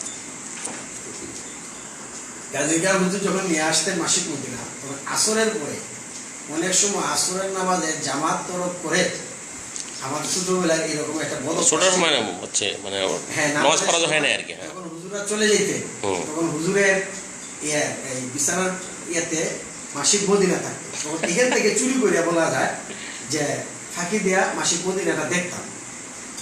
আবার যখন নামাজ শেষ হওয়ার আগে আগে আবার আমরা নামাজে গিয়ে শুরু করতাম। এই ধরনের একটা শৈশবের। হ্যাঁ, আগ্রহ ছিল। কিছুদিন পরে মাসিক মদিনার নিয়মিত পাঠক, এই হিসাবে মাওলানা মহিউদ্দিন খানের নাম শুনতাম। মাওলানা শামসুদ্দিন কাসেমি সাহেব তত্ত্বানুভূতের আন্দোলনের, দেখেছেন তো কাছে সব। হ্যাঁ, শামসুদ্দিন রহমতুল্লাহ কাসেমি আলাইহি। দেখেছি, চিন্তাশীল আলেম। চিন্তাশীল আলেম। মাওলানা মহিউদ্দিন খান এবং মাওলানা শামসুদ্দিন কাসেম দুজন বন্ধু ছিলেন। তো ওনারা সৈয়দপুরের যাওয়া আসা করতেন। সেই সুবাদে মাসিক মদিনার সম্পাদক আসবেন, আমরা বাজারে গেলাম মাওলানা মহিউদ্দিন খানকে দেখব। শাহিনুল পাশা চৌধুরীর নির্বাচনী জনসভা, এই জনসভায় গহরপুরি হুজুর শেখুল হাদিস আল্লামা নুরুদ্দিন আহমদ গহরপুরি, ব্যাপাকের সাবেক সভাপতি, ব্যাপক বেফাকুল মাদারিসের সাবেক সভাপতি ছিলেন। আর আরেকটি পরিচয় ছিল, তিনি সৈয়দ হুসাইন আহমদ মাদানী রহমতুল্লাহ আলাইহি একজন শিষ্য ছিলেন, তার কাছে তিনি হাদিস পড়েছেন। তো দারুল উলুম দেওবন্দ, উনি আবার ময়মনসিংহের দ্বিতীয় বারামুর এবং আমাদের সিলেটের। ময়মনসিংহের সবচেয়ে প্রিয় ব্যক্তিত্ব ছিলেন। অর্থাৎ বৃহত্তর ময়মনসিংহ অঞ্চলে অনেক তার ছাত্র শাগরিদ রয়েছে। আল্লামা গহরপুর রহমতুল্লাহ আলাইহি 1970 সালে, আপনাদের জানা উচিত, 1970 সালে তিনি জমিয়তুল উলামা ইসলামের পক্ষ থেকে নির্বাচনে অংশগ্রহণ করেছিলেন। আর 1970 সালে মাওলানা মহিউদ্দিন খান রহমতুল্লাহ আলাইহি আমাদের গফরগাঁও থেকে নির্বাচনে অংশগ্রহণ করেছিলেন। আচ্ছা, আপনি ছিলেন, আপনি বাজারে গেলেন? হ্যাঁ হ্যাঁ, সৈয়দপুর বাজারে গেলাম, তখন গহরপুরি হুজুর আসলেন। আর গহরপুরি হুজুর এবং মাওলানা মহিউদ্দিন খান পাশাপাশি চেয়ারে বসা। তখন মহিউদ্দিন খানের প্রথম ওনার সাথে ওনার চেহারা দেখলাম, ওনার বক্তব্য শ্রবণ করলাম। আমার কানে এখনো আসতেছে যে বৃহত্তর ময়মনসিংহে অনেক মানুষ সিলেটে কাম কাজ করত। এই বিষয়টা তিনি বললেন গহরপুরি হুজুরকে, যে আমার এলাকার বৃহত্তর ময়মনসিংহের অনেক লোক আপনাদের এলাকায় আছে, সেই এলাকায় আমি এসেছি এবং সেই এলাকার কৃতি সন্তান গহরপুরি রহমতুল্লাহকে সম্বোধন করে তিনি বক্তব্য শুরু করলেন। শাহিনুল পাশা চৌধুরীর জন্য ভোট চাইলেন। এই ছিল তার সাথে আমার প্রথম সাক্ষাৎ। সাক্ষাৎ বলতে আমি ওনার সরাসরি সাক্ষাৎ দেখা আর কি, হ্যাঁ। শুধু দেখেছি, কথা শুনলাম। এরপর থেকেই মাসিক মদিনা এবং মুসলিম জানের মাধ্যমে মহিউদ্দিন খানের প্রতি আমার যে আগ্রহ বেড়ে যায়। তারপরে সর্বশেষ 2001 সালে আমি 2001-এর নির্বাচনে আগে অথবা পরে সিলেটে, তখন তো মোবাইলের ইয়ে ছিল না, TNT-তে সিলেটে আমি পত্রিকায় বালাকুট নিয়ে একটা লেখা, 6 মে বালাকোট দিবস। হ্যাঁ, বালাকুট দিবস। বালাকুট দিবস লেখার কারণে এই লেখাটা সিলেটের ডাকে ছাপা হয়। পুরো ভাবে মহিউদ্দিন খানের হাতে সিলেট ডাকে কোনো একটা কপি হস্তগত হয়। মৌলানা মহিউদ্দিন খান দেখলেন যে বালাকুট মিয়া লেখাটা এখানে আমার নাম ছিল। তখন উনি শাহিনুর পাশা চৌধুরী অথবা মৌলানা আব্দুল মালিক চৌধুরী দুজন থেকে একজনকে জিজ্ঞাসা করলেন যে তোমাদের সিলেটে রুহুল আমিন নবুরী নামে ছেলে আছে, ওর সাথে কিভাবে যোগাযোগ করা যায়। যাই হোক, তারপরে ওনারা পরিচয় দিলেন যে সে আমি ছাত্রজীবনের সাথে জড়িত ছিলাম।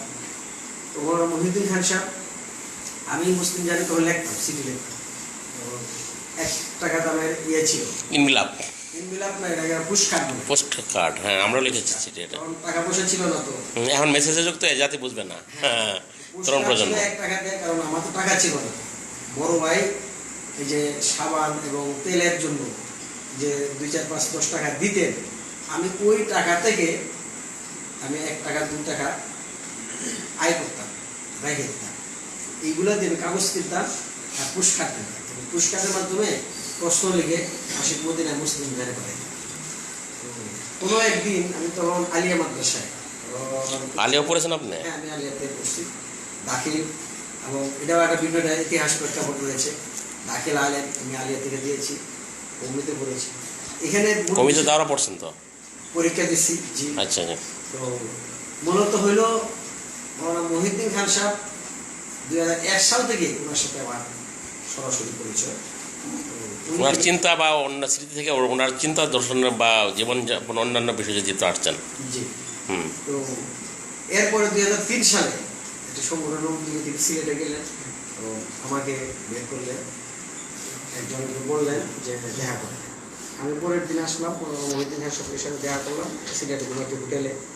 আসার পরে আমি পরিচয় দিলাম, আমার নাম, হুজুর আমাকে কাছে ডাকলেন, আমার বাড়ি ঘরের ঠিকানা নিলেন। সব কিছু জানার পরে আমাকে বললেন যে সিলেট বিভাগের আলেমদের জীবনী সংগ্রহ করার জন্য বললেন মাঝে মধ্যে। আর তখন আমি দাখিল পরীক্ষা দিই না, তখন আমাকে বললেন যে লেখাপড়া প্রতি একটু যত্নশীল হওয়ার জন্য পরামর্শ দিলেন। আর এর আগে আমি সাপ্তাহিক মুসলিম জাহানের সিলেট প্রতিনিধির কার্ডের জন্য আবেদন করেছি। আপনার লেখা আমি পড়ছি অনেক, মুসলিম জানে, এখানে আমিও লিখতাম তো। আমাদের মৌলানা শরীফ মোহাম্মদ এবং মৌলানা জাইনুল আবদিন, আমাদের ওবায়দুর রহমান নদভী, হাফিজ আহমদুল্লাহ, ওনারা কিন্তু মুসলিম জানে কাজ করতেন। হ্যাঁ হ্যাঁ, ওনার পড়তাম এবং প্রচুর সুন্দর সুন্দর লেখা আসতো বিদেশি পত্রিকার। মুসলিম জাহান তখন তো খান সাহেব নিজে দেখতেন। হ্যাঁ হ্যাঁ হ্যাঁ, নদভী সাহেব দেখতেন, কিন্তু খান সাহেব নিজেই সবগুলো দেখভাল করতেন। আচ্ছা, পরে আপনি বলছিলেন যে হ্যাঁ কি জীবনী লিখতে বললেন, পরে আমাকে বললেন যে এই লেখাপড়ার পাশাপাশি যতটুকু সম্ভব এই কাজটা করার জন্য আমি শুরু করলাম। তো হুজুর আমাকে একটা নোট দিলেন যে এইভাবে কাজটা করতে হবে। তো পাশাপাশি আমাকে কিছু টাকা দিলেন। আমি বলে ফেলি, আমার জন্য ওই সময়ে আমার 6 মাসের খরচ হবে। 500 টাকা দিয়েছিলেন প্রেরণা আর কি, যে উৎসাহ আর কি। হ্যাঁ, তরুণদেরকে। মহিউদ্দিন খান সাহেব আমার হাতে টাকাটা দিয়ে বললেন যে ঢাকায় গেলে যোগাযোগ করার জন্য, আর চিঠির মাধ্যমে যোগাযোগ করব। আমি 1-2 মাসের ভিতরেই প্রায় 10 জন আলেমের জীবনী সংগ্রহ করলাম।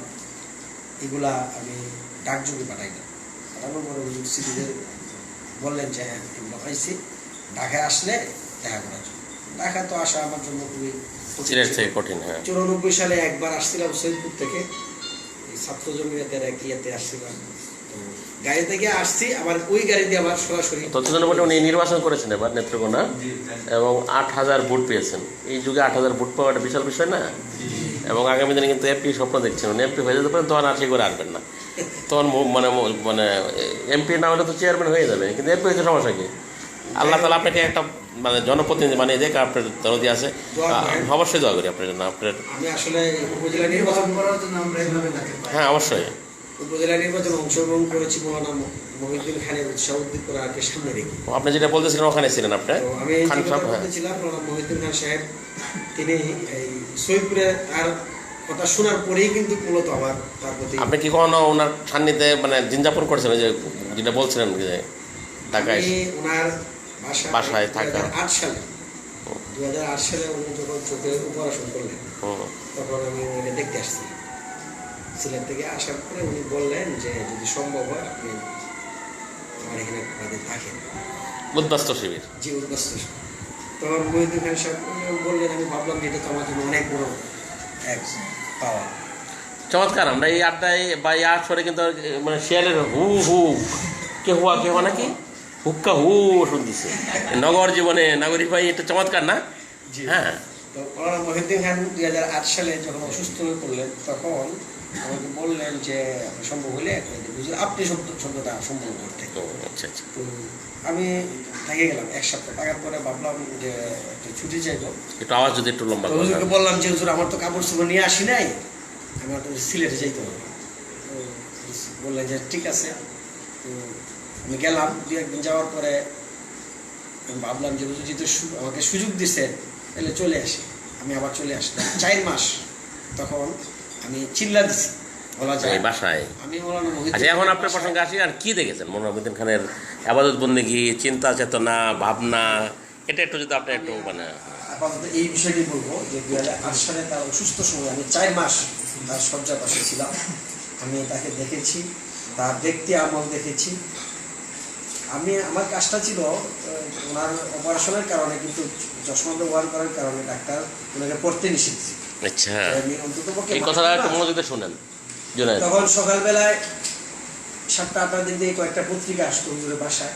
ওই পত্রিকার হেডিংগুলো বলে শোনাই দিতাম। তাই নাকি? আমার এই কাজটা কি পত্রিকা ছিল যদি একটা শুনি? ইনকিলাব, পত্রিকা তো ইনকিলাব ছিল, সংগ্রাম, এরপরে প্রথম আলো বা এই সময় ছিল নাকি না? প্রথম আলো আসতো মাঝে মাঝে। এই ইয়ার ইত্তেফাক প্রচুর উর্দু আরবি পত্রিকা আমি দেখেছি। আল ফারুক, আল ফারুক একটা আমার আপনার মনে পছন্দ হচ্ছে, এটা নিয়ে যান তাহলে।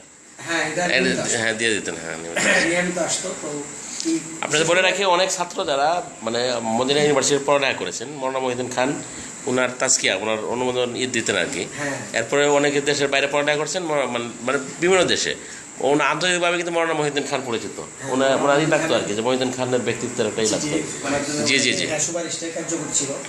তো আমি এই 4 মাসে আমি ওনার কাছে যে জিনিসটা দিয়েছি সেটা হলো তার ব্যক্তি আমল দেখেছি। তো পত্রিকার কাজগুলো করতাম, আর উনি বলতেন আমি লিখতাম। এই সময়ে আমার 2টো ডায়েরি আমি লিপিবদ্ধ করেছিলাম। যে আমার দুর্ভাগ্য, আমি একটি ডায়েরি হারিয়ে ফেলেছি, অথবা কোনো আমার সাথী ভাই অথবা আমার এখান থেকে নিয়ে গেছে। একটি ডায়েরি আমার কাছে এখনো আছে, যা বলতেন আমি সাথে সাথে লেখার চেষ্টা করছিলাম। এটা আমার জীবনে অনেক এক সম্পদ। যদি সব কথা আসলে বলা সম্ভব নয়, এমন কিছু উনি আসলে, হ্যাঁ বুঝছি, মানে উনি প্রচুর পড়ালেখা করতেন না?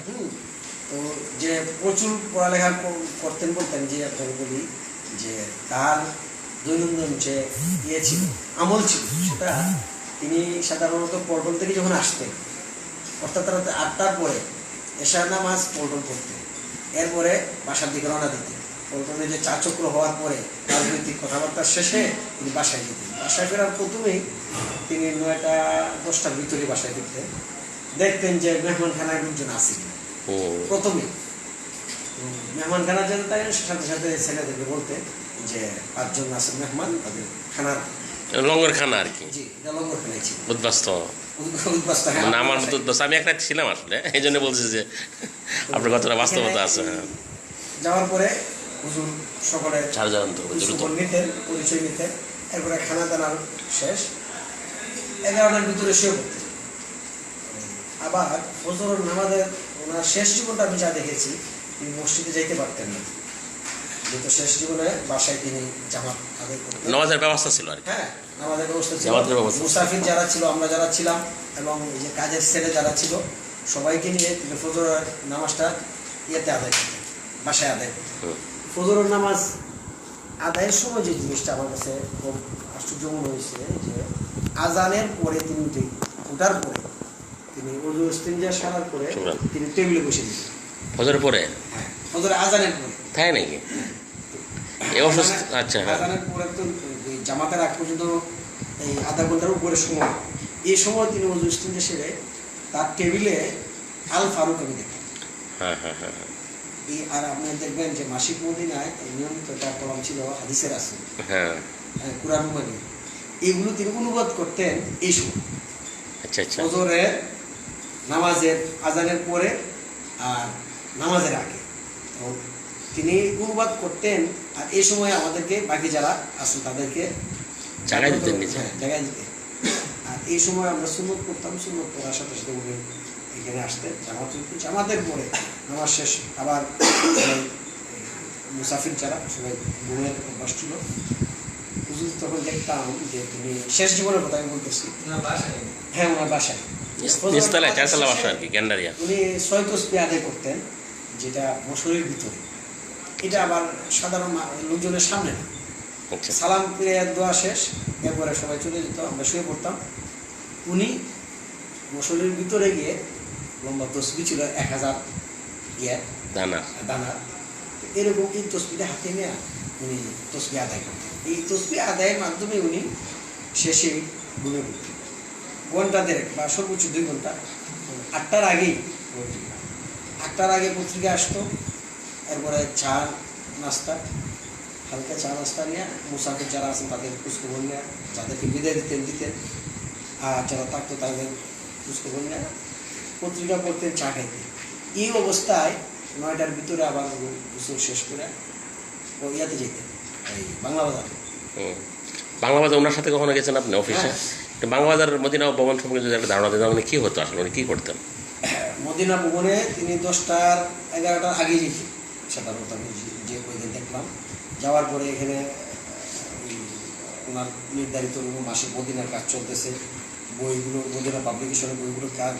ওই ভবনে 2-1 লেখক যদি নাম বলতেন যে কারালে কাজ করতেন, আমরা অনেক সময় তো লেখক, তো যে ফরিদি সাহেব, যে কবি আব্দুল কুদ্দুস ফরিদ। ফরিদি সাহেব। আচ্ছা, জহুরি জাম্বিলের লেখককে দেখছেন আপনি? আমি তখন পাইনি, উনি তখন ইন্তেকাল করছেন। আচ্ছা, এরপরে আর কোনো লেখককে দেখেছেন? বলতে এই সালে আহমদ জাহুরি। হ্যাঁ, সালে আহমদ রহমতুল্লাহ আলাইহি। রহমতুল্লাহ আলাইহি বোমাবিল লেখক ছিলেন, বাড়িতে সিলেট ওনার বাড়ি ছিল, ঢাকায় তিনি বসবাস করতেন। অনেকে আসতো, তো আমি তো শেষ আমি বলতে চাচ্ছি মদিনা ভবনে, ওই ভবনে পল্টনে, পল্টন না, ওখানে কোনো লেখক করে দেখছেন উনি? ওইখানে কিন্তু আবার এখানে নিরিবিলি কাজ করতেন, ওইখানে লোক সংখ্যাটা খুব কম থাকতো।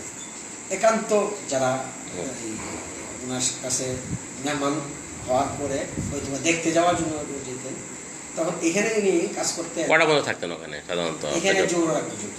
এরপরে কি করতেন উনি? জোহর আজান যখন হইতো তখন উনি এখান থেকে নেমে আসতেন, বাসায় চলে আসতেন।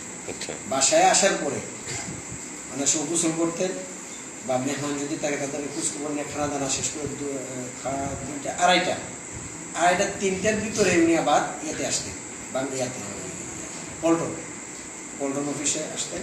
তখন রাজনৈতিক কোনো কার্যক্রম থাকলে আপনার অফিসে, পল্টন অফিসে দেখেছেন কয়েকজন ব্যক্তিত্ব নাম বলতে পারেন যে অফিসে কারা? পল্টন অফিসে তো আমি চরমনে বিশ্বাসকে দেখলাম আসছেন ওনার অফিসে। ওনার এখানে সৈয়দ ফজল করিম রহমতুল্লাহ আলাইহি, বর্তমান যে বিশ্বাস, উনি আসছেন। মহিউদ্দিন খান সাহেবকে চাচা বলে সম্বোধন করতে আমি শুনছি। তো উনি যখন চরমনে বিশ্বাসের অফিস তো উপরে, মহিউদ্দিন খানের অফিস নিয়েছে, তখন উনি অনেক সময় আসতেন, দেখতেন, হুজুরের খোঁজখবর নিতেন। তো একদিন আমি দেখলাম যে চাচা ভালো আছেন বলছেন, আমি কিন্তু তখন চরমনে বিশ্বাসকে চিনতে পারিনি। আচ্ছা, হুজুর আমাকে পরিচয় করাই দিলেন। অনেকেই আসতেন, বিশেষ করে রাজনৈতিক ব্যক্তিবর্গ যারা। আপনি এখন ছিলেন যে ওনারা আসছে, এরকম মনে হয় যে সাধারণ রাজনীতি অন্য কেউ? আব্দুল লতিফ নিজামী সাহেব, এরপরে জাইনুল আবদিন সাহেব, তামিরুল মিল্লাতের, ওনারাও আসতো বিভিন্ন সময় পরামর্শ নেওয়ার জন্য। তারপরে ইসলামী ঐক্য জোটের নেতৃবৃন্দ যারা আছে, মানে সর্বশ্রেণীর মানুষ যেতেন সেখানে। সর্বশ্রেণীর মানুষের বিভিন্ন সংগঠনের আলেম ওলামা। বিএনপির লোকজন আসতো। উনি কি করতেন পল্টন অফিসে সাধারণত? পল্টন অফিসে মূলত রাজনৈতিক সামাজিক যে কাজগুলো, আন্দোলনমুখী, এই কাজগুলির সাধারণত এখানে হতো। কি কি, যেমন 2-1টা সংগঠনের নাম বলেন যে বিলুপ্ত হয়ে গেছে, নাই খতমে নবুয়ত, এখন মানবত তো কার্যক্রমতা কেন্দ্রিত সংবিধান সংগ্রাম পরিষদ, সংগ্রাম পরিষদ যেটা, এবং ইসলামী ঐক্য জোট, মোর্চা। হ্যাঁ, ইসলামী ঐক্য জোট, মোর্চা থেকেই তো মূলত ইসলামী ঐক্য জোটের এটা। তখন তুমি কয়টার সময় চলে যেতেন আবার? উনি এখানে রাত্রে 8টা পর্যন্ত থাকতেন। এরপরে বাসায় চলে যাবেন। একটা রুটিনবদ্ধ জীবনযাপন করছেন। এই যে আসা যাওয়ার পথে আপনার মানে আপনাকে কোনো বিশেষ নসিহত করেন নাই? সবচেয়ে বড় প্রেরণা দেন নাই? অবশ্যই সেই সবচেয়ে বড় যে জিনিসটা শেষ জীবনে আমি দেখতাম যে পল্টনে যখন লোকজন আসতো তখন দেখতেন যে মেহমান আছে। মেহমান, আমি আমার স্মৃতি আমি বলি যে 2000 ফখরুদ্দিন তো 2008 সালের শেষ দিকে, 9 সালে এই মঈনুদ্দিন ফখরুদ্দিন সরকার ক্ষমতায় আসে। তখন ইস্তেমায় আমি আসলাম, ঢাকায় ইস্তেমায় আসলাম। আচ্ছা, ইস্তেমায় আসার পরে আমি প্রথমে আসলাম যে হুজুর সাথে দেখাটা, পল্টনে আসলাম, দেখা করে আবার চলে গেলাম। বাদের দিন আবার আসলাম, যেদিন আখেরি মোনাজাত। এই যে এখন কিন্তু মহেশের ভাষা বলছেন, বাদের দিন, উনি কিন্তু মহেশের মানুষ। আসলে তো না, অসুবিধা নাই, আমরা মানে কথার ভিতরে আঞ্চলিকতা মানে যেটাই খারাপ না, মানে এই যে বাদে বলছে, বাদ মানে আরবি শব্দ বাদ। জি নগর একটু পড়তে দিলাম, চেষ্টা করতেছি আসলে আপনাদের ভাষার কথা। কোনো সমস্যা নাই, কেন আপনার ভাষা সুন্দর তো। সিলেট, হ্যাঁ, সিলেটের ভাষায় বলতে পারেন আপনি? হ্যাঁ, আচ্ছা, ওকে, গুড। ওই সময়কার খানসাব বললেন যে আমি ইস্তেমার আখেরি মোনাজাত করে আসলাম, তারপরে বললেন যে কোথায় উঠছে। আমি বললাম যে হুজুর ব্যাগ রাখছেন কোথায়? আমি বললাম যে আমি হোটেলে ব্যাগ নিয়ে রেখে আসলাম। খানসাব হুজুর বললেন যে হোটেলে ব্যাগ রাখলেন, এখানে আসলেন কেন? ওই বাবা, এটা সাথে ভালো করে শুনলো। একটা রাগত সুরে বললেন যে হোটেলে ব্যাগ রাখছেন, এখানে আসলেন কেন? ওনার এই কথার ভাষাটা, ওনার ইয়েটা আমি বুঝতে পারিনি, মর্মটা। তখন মদিনা পাবলিকেশনের কাজ করতে ম্যানেজার ছিলেন আমির ভাই, আমির। আচ্ছা, উনি আমাকে বললেন যে আপনি কি হুজুরের ভাষাটা বুঝেন না? বললেন না, যে হুজুর রাগ করছেন যে আপনি হোটেলে উঠছেন কেন। তো আমি বললাম যে কি করবো? বলে আপনি হোটেল থেকে একটা নিয়ে আসেন, হুজুরের কথার অর্থ এই। আমি কি করলাম, সাথে সাথে চলে গেলাম, হোটেল উপবনে সম্ভবত ছিলাম। তখন আমি হোটেল থেকে ব্যাগ নিয়ে আসলাম, আসার পরে এই সময় এসে নামাজ হুজুরের এখানে আসলাম, করলাম। পরে নামাজ শেষে হুজুর দেখলেন যে আমার হাতে ব্যাগ। তারপরে আমাকে জিজ্ঞাসা করলেন যে গাড়িতে উঠে। গাড়িতে উঠলাম। এরপরে আইনুল ইসলাম নামে একজন ইসলামী ঐক্য জোটের নেতা ছিলেন, লেখালেখিও করতেন, হুজুরের খুব কাছের লোক ছিল। আমি দেখেছি। হ্যাঁ, হ্যাঁ, আইনুল মামু ডাকতাম আমরা, সাধারণত আইনুল মামু ডাকতাম। হুজুরের এখানে থাকতেন সবসময়। উনিও গাড়িতে উঠলেন। আমাকে হুজুর বললেন যে দেখেন, এই যদি ডাকাত কখনো আসে তাহলে আমার এখানে আসবে। হোটেলে কেন উঠলেন? হোটেলে টাকা লাগে না? আমি বলছি তাহলে হোটেলে উঠবেন কেন? আমি যতদিনে আসি অন্তত পক্ষে আমার এখানে থাকবে। আমি যতদিনে আসি শব্দ রক্ষা করছেন, আমার খুবই লাগছে যে আমি আসি, ঢাকায় আসবেন, আপনি হোটেলে উঠবেন কেন? যাই হোক, তো ওই দিন খাবার শেষের পরে বাসায় 10টা, 10:30 হবে, হুজুর আমাকে আবার ডাকলেন। ডাকার পরে বললেন যে এখন কী করবেন? আমি বললাম যে কী করবো, দেশে তো রাজনীতি চলবে। 2009 কথা বলতেছি। আমাদের কিন্তু মানে কোন রাজনৈতিক প্রসঙ্গ আমরা যেতে চাচ্ছি না, তবে আপনার কথাটা সহনীয় পর্যায়ে বলেন। আচ্ছা, হ্যাঁ, সাহিত্য যেহেতু বৈঠক। হ্যাঁ, হুজুর বললেন যে দেশে তো আপাতত রাজনীতি চলবে না, এই কী করবেন? লেখালেখির কাজ করেন, অন্য কাজ করেন। আমি বললাম যে হুজুর রাজনীতি চলবে না, এই জিনিসটা আমার মনের মধ্যে স্পষ্ট ব্যাপারটা কি, যে সরকার তো আসলো 90 দিনের জন্য, তত্ত্বাবধায়ক সরকারের। কিন্তু পরবর্তীতে বুঝলাম যে মহিউদ্দিন খানের যে তার প্রজ্ঞা, দূরদর্শিতা, তাদের দূরদর্শিতা, তিনি বলে আমরা ভাবছিলাম যে 90 দিনের ভিতরেই সরকার চলে যাবে, নতুন সরকার আসবে। যাকে আমরা অধিকার না যাই, মানে এখানে এই পত্র রাখি যে অন্য একটা স্মৃতি যান আপনার, যে এই যে সান্নিধ্যে থাকলেন একজন মানুষ স্বাধীনতা গেলেই তো বোঝা যায় ভিতরের বাইরে না। আপনি শেষ পর্যন্ত ওনার, আমরা শেষের দিকে যাব। আমরা আজকে জুড়ে কাছে যারা আছেন, কাছে অনেকেই যারা কথা বলে চলে গেছেন, আসলে আমরা এই শিকড়ের সপ্তাহব্যাপী আয়োজনে প্রতিদিন লেখকরা আসেন। আমরা ওনাদের কাছে, আমাদের তো আর মিডিয়া নাই, টেলিভিশনও নাই, এরপর আবার আমাদের লেখা ছাপতে চায় না, নিউজটা দেবে না। তো আমরা আসলে এখানে আমাদের সাহিত্যের ভিতরে যেটা আছে আমরা এই না অসুবিধা নেই, এই হ্যাঁ এই সাহিত্যের ভিতরে থেকে আমরা আজকে নগরী বাইরে পেলাম এবং আমরা মহিউদ্দিন খানের আলোচনা করলাম এবং আমি ছিলাম আপনাদের সাথে লাভি আবদুল্লাহ। আজকে আমি উপস্থাপনায় ছিল ওই সাজ্জাদ শরীফ, সমাপনে যাবেন, এবং এই নগরী ভাই, আমি ছিলাম পর্দার অন্তরালে। নগরী ভাই আসলে আপনার যে কাছ থেকে আসে একটু তরুণ এভাবে জায়গা দেওয়া, অনুপ্রেরণা দেওয়া, আপনি আসলে এই মাপের মুরব্বী, এখন আপনি কাউকে কি এরকম সিনেমাটা পান? আপনি যদি কথা বলেন না যে আমাদের দুর্ভাগ্য যে মৌলানা মহিউদ্দিন খানের মতন মুরব্বী, অভিভাবক আমি বা আমরা তরুণ প্রজন্ম ভবিষ্যতে আমার মনে হয় না কিয়ামতের আশা আগে করি আর আসবে বলে আমার কষ্টের কথা, যে কষ্টের আমার কথা মনে সাক্ষ্য দিচ্ছে না। কারণ অনেকগুলো হ্যাঁ মৌলানা মহিউদ্দিন খান মহিউর হ্যাঁ, আমি এক কথাই বলতে পারি যে মহিউদ্দিন খান একজনেই ছিলেন, ওনার বিকল্প কল্পনা করাটা।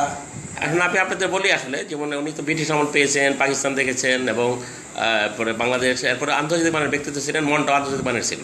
এখন আমি অবশ্যই আর তরুণ যারা আছেন আমরা অবশ্যই আশা করবো, বাকি লেখালেখি যারা করবেন মনটা একটু উদার আকাশের মধ্যে রাখতে হবে, বড় রাখতে হবে, অন্যকে একটু অনুপ্রেরণা। আপনারা মানে মৌলানা মহিউদ্দিন খান মানে হাতে ধরে কলমে প্রুফ রিডার থেকে নিয়ে অনেক কিছু করেছেন, চেষ্টা করেছেন আর কি। তো আমরা আশা করি যে মৌলানা মহিউদ্দিন খানের যে রেখে যাওয়া সাহিত্য বলে আছে আপনারা পড়বেন এবং ওনার জীবনীটা পড়বেন এবং ওনার সম্পর্কে জানার চেষ্টা করবেন। হ্যাঁ, জীবনে খেলা করে এরপরে যা বের হবে, এবং ওনার মাসিক মদিনা এখনও আছে, মুসলিম জাহান যদি বের হয় না, ওনার প্রকাশনী আছে মদিনা পাবলিকেশনস। এরপরে ওনার স্বপ্ন যে মৌলানা আকরাম খা, আজকে এই মজলিস থেকে অবশ্যই আমরা রহমতুল্লাহ আলাই মৌলানা আকরাম খা, উনি এরপরে যে বাংলা সাহিত্যে মানে ইসলামী ধারাকে এগিয়ে নেওয়া, মানে এটা হলো মৌলানা মহিউদ্দিন খান করেছেন। এবং এরকম একটা যেটা সম্পাদক যাকে বলে আর কি, একটা পত্রিকার জন্য জীবন দিয়ে দেওয়া, মানে এরপরে একজন এক ব্যক্তি একটা প্রতিষ্ঠানের মতো, এবং আলিয়া কৌমি কৌমের সবার সাথে সম্পর্ক ওনার, এবং কোনো ঘরানার নির্দিষ্ট না, উনি মানে সকল শ্রেণীর মানুষ ওখানে আসতো। শফিউল আলম প্রধান ছিল যখন, তো ওখানে মানে অনেক আর কি, উনি ঐক্যের কথা বলতেন, এতেহাদের কথা বলছেন, এবং একটা বাংলাদেশের ভালোবাসতেন। হ্যাঁ হ্যাঁ হ্যাঁ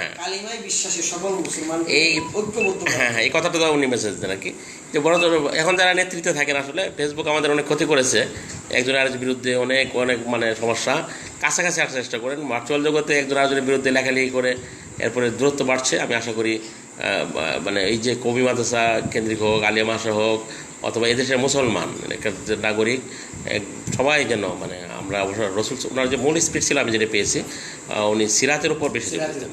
তো আমরা আশা করি শিকর সাহিদ মাহফিলের আজকের যিনি আমাদের এই আজকেই ওনাকে সদস্য করে নেওয়া হয়েছে, এর আগে গত 2 বছর আগেও ছিলেন। ভালোবাসা না থাকলে সিলেট থেকে আসা এখানে কঠিন ছিল। আমরা আমাদের আহমদ রশিদ ভাই, মানে নামটা আমার ফেসবুকের কারণে পেজ থাকে ইয়ার বাংলা আর কি, উনিও আমাদের আসলে সদস্য, এবং আমাদের একটা গ্রন্থ গার আছে শিকর, উনি এখানে আমাদের সাথে আছেন। তো আমরা এই বছর থেকে আরও যারা দূর এবং কাছে আছে লেখকরা সবাই মনটা উদার আকাশের মধ্যে রাখতে হবে, রাজনৈতিক নেতাদের মতো যেন মন না হয় যে বটে ভোটের জন্য বিরোধিতা করতে হবে। লেখা তো আপনি মুসলিম হিসেবে লিখবেন, সাহিত্য রচনা করবেন, অবশ্যই উদার হতে হবে। আশা করি আমাদের নগরী ভাইয়ের এই যে আপনি দূর থেকে আসা এবং এই কিছুক্ষণ থাকা, এবং আপনি এই মানে এটা যদি বলতেন যে এটা কেন আসেন আপনি আজকে, মানে দূর থেকে দেখেছেন এবং আপনি এসে দেখেছেন আমাদের দীনতা বা দন্য সমস্যা, আমাদের এখানে একটা ভালো ক্যামেরা নাই, এরপরে এখানে ধরেন আসলে যান্ত্রিক অনেক সমস্যা আমাদের, এরপর আপনি আসে দেখলেন যে এখানে মানে এই যে আসলেন, এই যে এটা মানে এই যে আপনি এটা লেখালেখির প্রতি একটা অনুপ্রেরণা, আপনি সিলেট থেকে এখানে আসলেন, এটা যদি মূল্যায়ন করতেন তো প্রত্যন্ত উজ্জীবিত হবে আশা করি। মৌলানা মহিউদ্দিন খানের জীবনের সার্থকতা এই জায়গায় যে তিনি মৌলানা উবাইদুর রহমান খান মধুবীর মতন, উনি তুরস্কে আছেন, আমাদের পক্ষ থেকে শ্রদ্ধা সফরে আছেন, কবি মহিব খান সহ, যাদেরকে মৌলানা মহিউদ্দিন খানের আশার আলো, যাদেরকে দেখলে কিছুটা আশার সঞ্চার হয়, তাদের মধ্যে মৌলানা নদী সাহেব আমাদের সকলের শ্রদ্ধ, আর আপনার মতন লাবিব আব্দুল্লাহ, আমি না আসলে না লাবিব আব্দুল্লাহ আঞ্চলিক মফস্বলের মানুষ, আমি এই মফস্বলে এই যে আজকের এই অনুষ্ঠান আপনারা করলেন, মৌলানা মহিউদ্দিন খানের দীর্ঘদিনের যে চেতনা আর লালিত স্বপ্নের একটা বাস্তবায়ন আমি মনে করি যে এই শহরে মৌলানা মহিউদ্দিন খান জন্মেছেন, আর এই শহরে তিনি অনেক কাজ করেছেন, রাজধানীতে অনেক কষ্ট করে মাসিক মদিনা 1961 সালে তিনি কাজ করেছেন। তো 61 সাল থেকে তিনি মাতৃভাষায় সিরাত সাহিত্যে, অর্থাৎ বাংলা ভাষায় সিরাত সাহিত্যের জনক বলা হয় তাকে। মাসিক মদিনার মাধ্যমে এবং বিভিন্ন বই পুস্তকের মাধ্যমে, বিশেষ করে তার জীবনের সবচেয়ে মারিফুল সেরা কোরআনের, কীর্তি হলো যে তাফসিরে মারিফুল কোরআন। এর মাধ্যমে তিনি যে আমাদের সামনে যে তিনি আদর্শ রেখে গেলেন বাংলা ভাষায়। এক সময় ছিল যে বাংলা ভাষা কওমি মাদ্রাসাগুলোতে বিশেষ করে আলেমদের জন্য অনেকটা কঠিন ছিল আর কি, অবৈধ ছিল। অবৈধ না, কঠিন ছিল, কঠিন ছিল বলতে গেলে কঠিন, এটাকে অনেকে অবৈধ মনে করতেন যে বাংলা ভাষা এটা তো আলেমদের। আসলে এটা একটা অভিযোগ, আসলে আমরা বড় কঠিনই মনে করি। অভিযোগ, কারণ এই 60-এর দশকে আমাদের ফরিদুর রহমতুল্লাহ লিখেছেন, আজম লিখেছেন, এবং মানে প্রথমে তো বুখারী অনুবাদই করলেন একজন কইমা আসার, বাকি সমস্যা ছিল আর কি। আমরা পেয়েছি, আপনারা পেয়েছেন। উন্মুক্ত ছিল, হ্যাঁ, কঠিন ছিল আর কি। আলহামদুলিল্লাহ যে জিনিসটা এটা মৌলানা মহিউদ্দিন খানদের যে দীর্ঘদিনের হ্যাঁ, অবশ্যই এটা সাধনা। এখানে আমি মৌলানা মহিউদ্দিন খান, বাংলাদেশের মহিউদ্দিন খান আবুল হাসান নদভী আনার ক্ষেত্রে কিন্তু মহিউদ্দিন খানের অবদান আছে। আচ্ছা আচ্ছা, অবশ্যই একসাথে ছিলেন না, ওনার স্মৃতিকথা তো পাওয়া যাবে। স্বাভাবিক। তো আমি যে জিনিসটা মহিউদ্দিন খানের আরেকটা স্মৃতিচারণ করতে চাই যে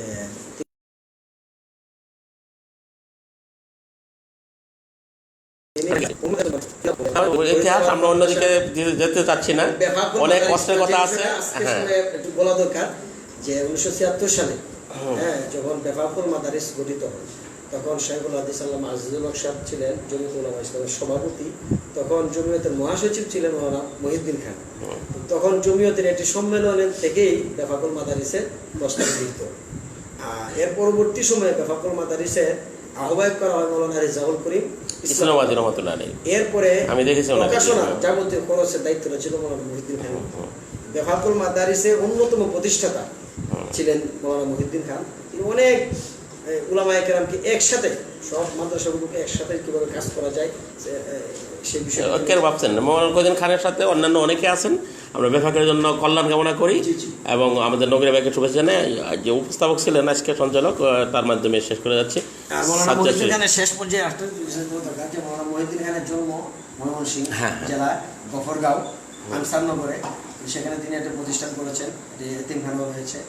1934 সালে তিনি জন্মগ্রহণ করেন। তার পিতাও ছিলেন একজন মাওলানা, তিনি ছিলেন মৌলানা হুসেন আহমদ মাদানী রহমতুল্লাহ আলাইহি খাস একজন শাগির্দ ছিলেন। এবং বিগত 2016 সালে 19 রমজান 25 জুন মৌলানা মহিউদ্দিন খান পরবারে পাড়ি জমান। আমরা তার দেহাত্মার মাগফিরাত কামনা করছি। আল্লাহ জান্নাতবাসী করুন। আল্লাহ পাক তাকে জান্নাতবাসী করুন। তার জীবনের সবচেয়ে বড় ওনার লেখাগুলো সদকা জারি হিসেবে আছে, উনি সব পাবেন। অবশ্যই অবশ্যই। তিনি বিশেষ করে যে এই মারিফুল কোরআনের যে খেদমত ঘরে ঘরে পৌঁছায় দিয়েছেন, এবং মৌলানা হুসাইন আহমদ মাদানীকে এই বাংলাদেশের আলেমদের সামনে যে উপস্থাপন করেছেন চেরাগে মোহাম্মদ হায়াতে মাদানী, এই যে তার অবদান, এই অবদানগুলো তো সাধারণত অন্য কোনো আলেমদের তুলনায় কঠিন। মানে উনিও আসলে বহুমাত্রিক অবদান রেখেছেন। তরুণ যারা আসে এই যে একটা মানে ছোটোখাটো একটা মানে আমাদের এই বৈঠক, সেই বৈঠকে যা শুনলেন, আশা করি আমরা মানে লেখক হলে একটু উম্মার চেতনা যেন থাকে। আমরা মহিউদ্দিন খান রহমতুল্লাহ আলাইহি আল্লাহ জান্নাতবাসী করুক। উনি আসলে আন্তর্জাতিক পাগলামি ব্যক্তিত্ব ছিলেন। আমাদের দেশের কতটুকু আপনারা চিনেছেন, কিন্তু অন্যান্য দেশ ওনাকে ভালো চিনতেন আর কি। এবং সারা পৃথিবীতে ইসলামী স্কলার যারা ওনাকে মানে ওভাবেই চিনতেন। আমরা আসলে আমাদের দেশে ওনার আঞ্চলিক মনে করছি। আমি একসাথে আন্তর্জাতিক সেমিনারে ছিলাম বাংলাদেশে, সালমান নদভী রহমতুল্লাহ হাফিজাউল্লাহ নদওয়াতুল উলামার উনি ছিলেন, আরও অনেকে ছিলেন। আপনি ঈসা মানসুরি ছিলেন লন্ডনের। এরপরে হইলো আপনার জাহেদ রাশেদি, মানে বড় বড় স্কলার দেখলাম যে মানে অনেকেই ওনাকে আন্তর্জাতিক মানের ব্যক্তি মানে বসে করতেন। তো খান সাহেবের সাথে আমার স্মৃতি আজকে আর বললাম না, আমি লিখবো, আমি সাজ্জাদ শরীফে বলবো। তারপর আমি আরেকটা কথা বলি, সৌদি আরবে মৌলানা মহিউদ্দিন খানের যে বিষয়টা আমার স্মরণ হলো, মারিফুল কোরআন যখন তিনি অনুবাদ করলেন, আমার প্রশ্ন ছিল যে হুজুর আপনি কি পেয়েছেন মারিফুল কোরআন? আমি এটা দিয়ে শেষ করেন আপনি কাবা করে যাওয়া। 2009 সালে আমি আসিরাজ ওনাকে নিয়ে একটা আসিরাজ বিশেষ ছকা করেছিলেন। তো আমার প্রশ্ন ছিল যে হুজুর এটা খুব বড় তো মারিফুল কোরআনের কাজ করে আপনি কি পেয়েছেন? তো হুজুর উত্তর ছিল আমি এখন পাই নাই, পুরস্কারটা পাই নাই। আপনি কি পুরস্কার করবেন? পুরস্কারটা তো দুনিয়াতে পাওয়া সম্ভব না, এটা পরকালে পেতেছে। তো সৌদি আরবে তিনি 3 মাস অবস্থান করলেন। এই সময় তিনি বাইতুল্লাহ শরীফের ভিতরে রাষ্ট্রীয় অতিথি হিসাবে তিনি সেই সুযোগ পান। এই কথাটা আমাকে বললেন। বলার পরে আমি বললাম যে রাষ্ট্রীয়ভাবে সৌদি সরকার আপনাকে কি কোনো বলে আমাকে আমার সপরিবারে হজ করার সুবিধা দিয়েছিল, সেটা আমি গ্রহণ করেছি। আমার জন্য কিছু টাকা অর্থাৎ অনেকগুলো রিয়াল দিয়েছিল, তো এইগুলো উনি ফেরত দিয়ে দিয়েছে যে এই পুরস্কার মারিফুল কোরআনের বিনিময়ে যা আমি এখন গ্রহণ যদি করি তাহলে হাসরের ময়দানে হয়তো পরকালে এটা আমি কি আশা করতে পারি। এই আশায় তিনি সৌদি সরকারের যে সুবিধাটা অর্থনৈতিক এটা তিনি ফেরত দিয়ে দিলেন এবং তার আশা ছিল যে আমি পুরস্কারটা যাতে হাসর। আপনার অর্থ করছেন কি কাবাঘরের ভিতরে যাওয়ার যেটা সবাইকে বিষয় না, আবুল হাসান নজরুল রহমতুল্লাহ গিয়েছেন, অনেকে গিয়েছেন, বড় বড় ব্যক্তিত্ব, আপনারা বড় আলেম হলে বড় হলে আন্তর্জাতিক মানের আপনাদের সুযোগ। 1 মিনিট সাজা শরীফ শেষ করবেন। ধন্যবাদ আমাদের শিকরের পক্ষ থেকে নগরী বাইরে, এবং শিকরের শক্তিগুলোর সাথে নগরী বাইরে আছেন। আমাদের আগামীকাল খিচুড়ি খাওয়ার সম্ভাবনা হচ্ছে সকালে, এবং মানে খিচুড়ি মানে খেতেও পারেন, না হলে নাও খেতে পারেন। আর প্রায় উদ্বাস্ত শিবিরা আছেন, মানে লেখালেখি করতে হলে এরকম ওই যে মৌলানা মহিউদ্দিন খান কষ্টের জীবনের খেলা করে পড়লে বুঝবেন যে কি কষ্টটা করেছেন। আমি অনুরোধ করি বইটা পড়বেন। হ্যাঁ, বইটা পড়তে হবে, হ্যাঁ অবশ্যই পড়তে হবে। জি সাজা শরীফ। আলহামদুলিল্লাহ, আল্লাহ তাআলার অশেষ মেহেরবানি যে আমরা মৌলানা মহিউদ্দিন খান রহমতুল্লাহ আলাইহি সম্পর্কে অনেক কিছু জানলাম, শুনলাম এবং অনেক কিছু অনেক বিরল তথ্য জানতে পারছি আজকের এই আড্ডা থেকে। আড্ডা না, আমরা বলি বৈঠকটা বলি, বৈঠক থেকে, মানে যেহেতু শব্দটা নিয়ে একটু অনেকে আপত্তি করে। হ্যাঁ, শিকড় সাহিত্য মাহফিল সবসময়ই তাদের আয়োজনের ভিতরে এরকম ব্যতিক্রমী কিছু কাজ করে থাকে এবং ব্যতিক্রমী কিছু কাজ করার চেষ্টা করে, যেখান থেকে আজকের তারুণ্য তাদের পূর্বসূরি ওলামায়ে কেরামের জীবন এবং জীবন চলার পদ্ধতি সম্পর্কে জানতে পারে এবং সেখান থেকে প্রেরণা লাভ করে। আজকে যেহেতু শিকড় সাহিত্য মাহফিলের লেখালেখির কর্মশালা ছিল, সেই হিসাবে এমন এক ব্যক্তিত্বকে তুলে ধরা হয়েছে। আজকে এমন এক ব্যক্তিত্বকে তুলে ধরা হয়েছে যার পুরো জীবনটাই কেটেছে লেখালেখিকে কেন্দ্র করে, এবং অসংখ্য আলেম, অসংখ্য তরুণ তার হাত ধরে এই অঙ্গনে এসেছে। আমরা শিকড় সাহিত্য মাহফিলের আজকের এই বৈঠকের জন্য আবার কর্তৃপক্ষের শুকরিয়া জ্ঞাপন করছি এবং আল্লাহ তাআলার কাছে দোয়া করি আল্লাহ তাআলার জন্য শিকড় সাহিত্য মাহফিলকে দিনের জন্য কবুল করেন, আগামী প্রজন্মকে তৈরি করার জন্য যেন শিকড় সাহিত্য মাহফিল নিরন্তরভাবে কাজ করে যেতে পারে সেই তৌফিক দান করেন। এবং আজকের আলোচ্য ব্যক্তিত্ব ইসলামী সাহিত্যের মহিরু মৌলানা মহিউদ্দিন খান রহমতুল্লাহ আলাইহিকে জান্নাতুল ফেরদাউসের সর্বোচ্চ মর্যাদা দান করেন, এই কামনা ব্যক্ত করে আমরা আজকে শেষ করছি। হ্যাঁ, আমাদের নাগরিক ভাইয়ের আপনার সাথে ধারণ করার জন্য আসলাম। আমি আজকে সিরিজ চাওয়ার তো অনেক সময় লাগবে, এবং আমার অভিজ্ঞতা হলো এই মোবাইলটা আমার হাতে থাকলে ঠিক থাকবে, অন্যের হাতে গেলেই সমস্যা আছে। এটা বলতে আপনার জানেন না কি বিড়ম্বনে আমরা থাকি। আমরা দোয়া করি আল্লাহ আপনার সমস্যা নাই। একটা বিষয় হলো না, আমরা আসলে মানে ওইটার জন্য বলছি না যে আমার অর্থ হইলো মানে আমাদের কেউ মানে আসলে সাহিত্যের জন্য একটা কেউ করবে না সহজে, এর ভিতরে আমাদের এগিয়ে যেতে হবে। তো বিষয়টা হলো যেটা আব্দুল্লাহ মারুফ আসলে এই কয়েকবার যেটা হয়েছে ওইদিকে আসলে এগুলি স্মৃতি হয়ে থাকবে এক সময়। তো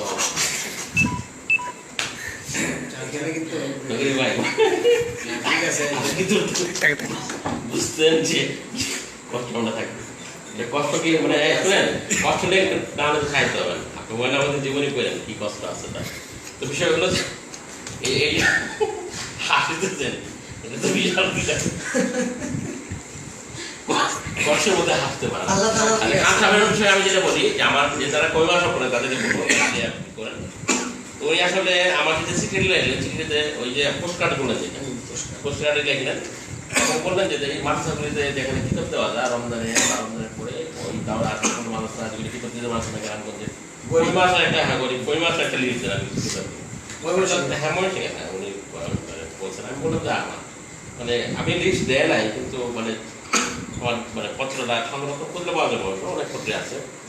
মৌলানা মহিউদ্দিন খানের জীবনটা যে কেন পাচ্ছে আকাশ মানে উজ্জ্বল, অনেক তারকা এখানে আছে। আপনারা এই প্রজন্ম আশা করি পড়ার চেষ্টা করবেন একটা বিষয়। মৌলানা মহিউদ্দিন খানের আগে আমরা ফরিদপুর আমাদের রচনাগুলি পড়বেন অবশ্যই। এরপর আমাদের সেগুলো আল্লামা জগৎ সাহেবের বুকের অনুবাদ এগুলি পড়বেন। ওটা বাদ দিয়ে দাও, সমস্যা নাই, রেখেই দাও তুমি রেখে দাও।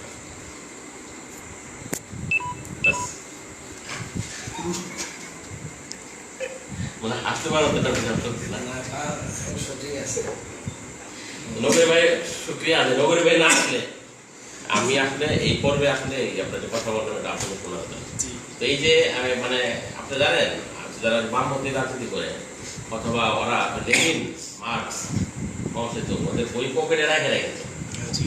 আপনাদের যে আমি যেটা বলেছিলাম যে তাদের সাহিত্যের দেখবেন যে সেই সমাজতন্ত্রের কথা বলবে, তাদের কবিতা, তন্ত্রের কবিতা, শিবানন্দ দাস, আপনি হাসান আজিজকে ছোট গল্প, আমি আর নাম বলতেছি না, দেখবেন যে যে নকল আন্দোলনের সুনীল রায়, মানে ও দেখা যাবে যে বিশাল প্রমাণ। কিন্তু আপনারা কিন্তু আপনাদের সাহিত্যে একটা কথা শোনাতে বলি, আমি আজ পর্যন্ত এমন সাহিত্য পেলেন অনেক উপন্যাস করেছি, অনেক অনেক আমি উর্দু উপন্যাস করি, আরবি উপন্যাস করি, বাংলা উপন্যাস করি, 3 ভাষায় তো আমি পড়তে পারি, ফার্সি পড়তে পারি। তো দেখেছি মাদ্রাসা ছাত্রকে জীবনকে দান করে কোনো উপন্যাস পায়।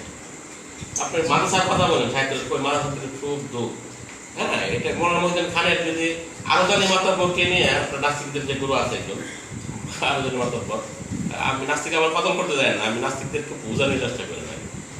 ওই যে শ্রীলঙ্কার মতো বোমা মারবেন, নিউজিল্যান্ডের মতো এই দেশ হবে না, লেখার মানে চেষ্টা করেন, মানুষকে মাথা মানে আঘাত করে।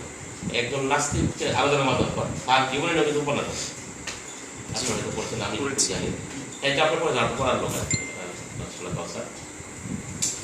হুমায়ুন আহমেদ হুমায়ুন আহমেদের লেখা ছিলেন তো, তার লেখার ভিতরে তো আপনার মাহবুব আলম মাসুদ ভাই বললেন না যে মানে সত্য কথাই একটু মিশ্রিত করে উপভোগ করেছে। নিউ ইয়র্কের আকাশে জলজলের রোদে কে একটা লেখা আছে না যে অসুস্থ মানে মরে যাচ্ছেন, এরপর উনি কিন্তু কলম মধ্যে লেখা দিচ্ছেন। আর মহিউদ্দিন খান বলছিলেন এক কথা দিলে বিশ্বাস করি যে আমার মরার সময় যেন কলম হাতে থাকে, এটা আপনার শুনছেন মনে হয়, মৃত্যুর সময় যেন কলম আমার হাতে থাকে।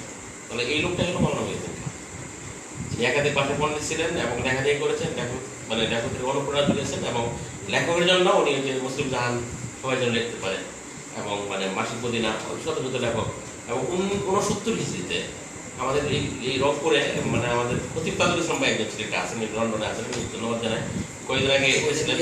হ্যাঁ ওই 69 হিজরিতে আমাদের মসজিদ বুঝেন, 69 হিজরিতে এক করতে হবে আমাদেরকে, সে সময় যে হারুন মসজিদ বলা হয় এই রংপুরে, সেই মসজিদ কিন্তু মনোমহিউদ্দিন খান মাসিক মদিনার মাধ্যমে মুসলিম জাহানের রিপোর্টের মাধ্যমে, অর্থাৎ আপনারা 120 রিপোর্ট করছিলেন আগে, 69 যদি এদেশে মসজিদ পায় তাহলে আপনি কি দাঁড়াবেন।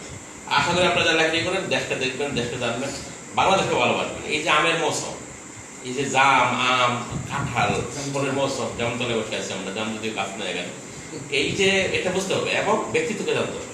আপনারা অবশ্যই বঙ্গবন্ধুর জীবনীটা পড়বেন, অসমাপ্ত আত্মজীবনীটা অবশ্যই পড়বেন না কেন, অবশ্যই আপনারা মানে আমাদের মানে জিয়াউর রহমান তার যে কি অবদান সেটা আপনারা পড়বেন, রাজনৈতিক কান্ডারি বক্তব্য এটা পড়বেন, অবশ্যই আপনি আনন্দিত করবেন। আপনি যদি লেখালেখি করতে চান বলবেন যে না আমি পড়বো না, আপনি অসমাপ্ত আত্মজীবনীটা পড়ে দেখবেন যে মানে কি কষ্ট করেছে আপনি, সে করে এই কর্মশালায় কি কষ্ট করেছেন।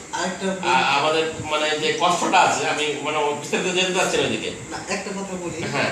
অসমাপ্ত আত্মজীবনী যারা পড়বেন তারা আরেকটা বই পড়বেন, সেটা হলো শেখ মুজিবের বন্দিকালীন জীবনের মধ্যে লেখা কারাগারের রচনা, অথবা আরেকটা আছে হলো এই থালাবাটি কম্বল জেলখানার সম্বল। ঠিক আছে, আমি এই প্রসঙ্গে যেতে চাচ্ছি না, এটাও পড়তে পারেন। আমি যেটা বলছি যে এই যে মানে নামটা বলছে বঙ্গবন্ধু বলেন, আচ্ছা বঙ্গবন্ধু না বঙ্গবন্ধু বলেন না, সমস্যাটা কোথায়? আপনি বঙ্গবন্ধু আপনার না আপনি বলেন নাই, কারণ বঙ্গবন্ধু বলেন নাই, না আমি ওইদিকে যেতে যাচ্ছি না, কারণ আমি জানি একটা প্রসঙ্গ না না হ্যাঁ বলেন, হ্যাঁ বলেন যে বঙ্গবন্ধু শেখ মুজিবুর রহমান সাহেবের পিতা লুৎফুর রহমান, তিনি মাসিক মদিনার নিয়মিত পাঠক ছিলেন।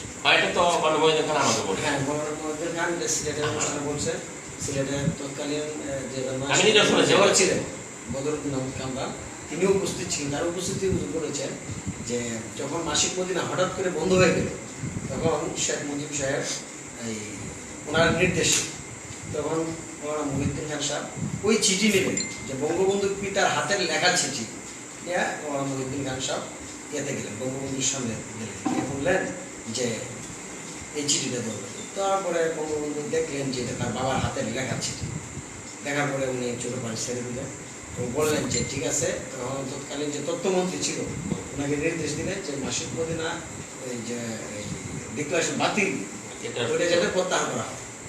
আমাদের বঙ্গবন্ধুর পিতা এই পত্রিকা পাঠক মাসিক মদিনা আমি এগুলি রাজনীতি প্রসঙ্গ হলে কি মানে ওই যে বিসমিল্লাহ আউযু বিল্লাহি মিনাল এই সাইদ নুরসির একটা বাক্য আছে, আউযু বিল্লাহি মিনাশ শাইতানির রাজিম ওয়াসিয়াসা। আপনি যে সময়টা পার করছেন ওই যে মানে রাজনীতি আর বলেন না যে আপনি বঙ্গবন্ধু না বললে আপনার প্রতি আমি কেঁদেছি। বঙ্গবন্ধু একটা বাংলা শব্দ, বঙ্গবন্ধু, আপনার পল্লী বন্ধু আছে, উনি বঙ্গবন্ধু। আর বঙ্গবন্ধু যে বইটা আপনার পড়েন, জানার চেষ্টা করেন, তার যে ভাষণ, আমি এখানে আরবি ভাষণটা আমার কাছে আছে, আপনারা হয়তো জানেন না, বঙ্গবন্ধু আরবি ভাষণটা আমি রেখেছি, যে ভাষণ এবারে সংগ্রাম। আবার আপনারা বলেন না যে তলবি বাহক আলেম, আমি স্পষ্ট বলে দিচ্ছি যে আমার ব্যক্তি স্বার্থের জন্য মানে আমাকে আদর্শ বিক্রি করতে হবে এবং একটা তলবি বাহক হতে হবে না, ওই মানে ওটা আপনার আলেমের সাথে যায় না। আসলে আপনার আলেম আলেম, আপনার এই দেশের অবশ্যই ভালোবাসার জন্য আপনার পরিচয় দিতে হবে না। এবং না অবশ্যই মানে আমি একটা বলেছি যে স্বার্থ উদ্ধারের জন্য আবার বঙ্গবন্ধুর নাম জপতে থাকবেন, এরকম না। এদেশের যে স্বাধীনতা সংগ্রামে যে অবদান আছে আপনি অস্বীকার করতে পারবেন না। ওনার যে মানে 47 আগে যে ওনার পাকিস্তান হওয়ার যে অবদান, এটা আপনি অস্বীকার করতে পারবেন না। এবং মানে পৃথিবীর মানে সেরা ভাষণদের একটা ভাষণ, আমি বললাম যে এটা আরবি আছে আমার কাছে, মানে যে ভাষণটা উনি মানে দিয়েছেন ওটা আরবি আমার কাছে আছে, আপনি নিচে দিতে পারবেন, আপনাদের সঙ্গে আমার সঙ্গে আছে। কোনো অসংখ্য আত্মজীবনী কিন্তু আরবি বের হচ্ছে, আপনারা পড়বেন। কোরআনে কিন্তু আপনারা মানে সাম্প্রদায়িক হবেন না, বামপন্থীরা কিন্তু সাম্প্রদায়িক ধর্ম করা যাবে না, আপনার সাম্প্রদায়িক আবার যে মানে অন্য কিছু বলা যাবে। এই সাম্প্রদায়িক চিন্তা যেটা, এটা সবচেয়ে খাঁটি 100 হালাল সাম্প্রদায়িক কথা, আপনি পড়ার ক্ষেত্রে ওরা পড়বেন না, ওটা পড়বেন অবশ্যই জীবনে পড়বেন।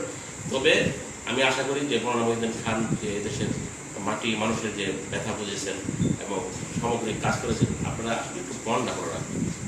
দেখা যায় বাংলাদেশ আমাদের দেশ, দেশের লাল সবুজের পতাকাকে নিয়ে ধারণ করে আপনি লেখালেখি করবেন, কখনোই দেশের বিরুদ্ধে লিখবেন, কখনোই স্বাধীনতার বিরুদ্ধে লিখবেন না। যে দেশে আপনার জন্ম, আপনার জাতীয় পত্র গ্রহণ করেন, সে দেশের আপনার বিরোধিতা করবেন, এই প্রজন্ম লেখালেখি করবেন, তাহলে আপনার মানে এটা যায় না আসলে একটা দেশ রাসূলুল্লাহ মানে এটা আসলে আমাদের শিক্ষা দেয় না।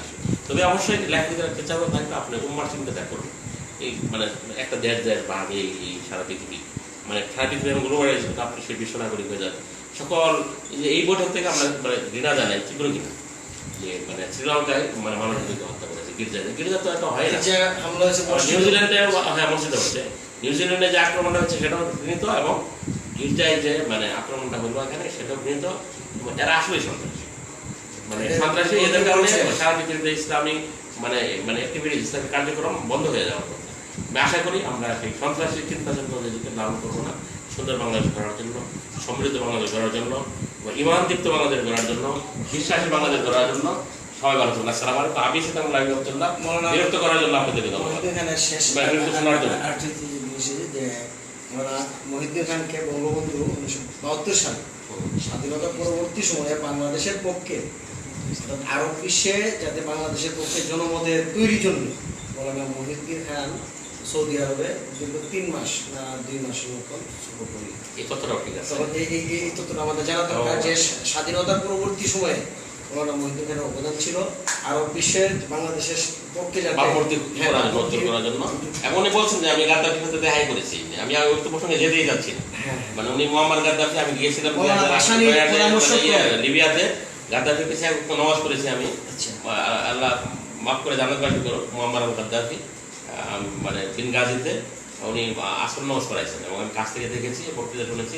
মৌলানা মহিউদ্দিন খানের আবার কথাও শুনেছি আমি, যে আমি আসলে গাদ্দাফিরে মানে বাংলাদেশের যে আছে মানে আর গাদ্দাফি না, আরব নেতৃত্ববৃন্দদেরকে বাংলাদেশকে পক্ষে আমি কাজ করেছি।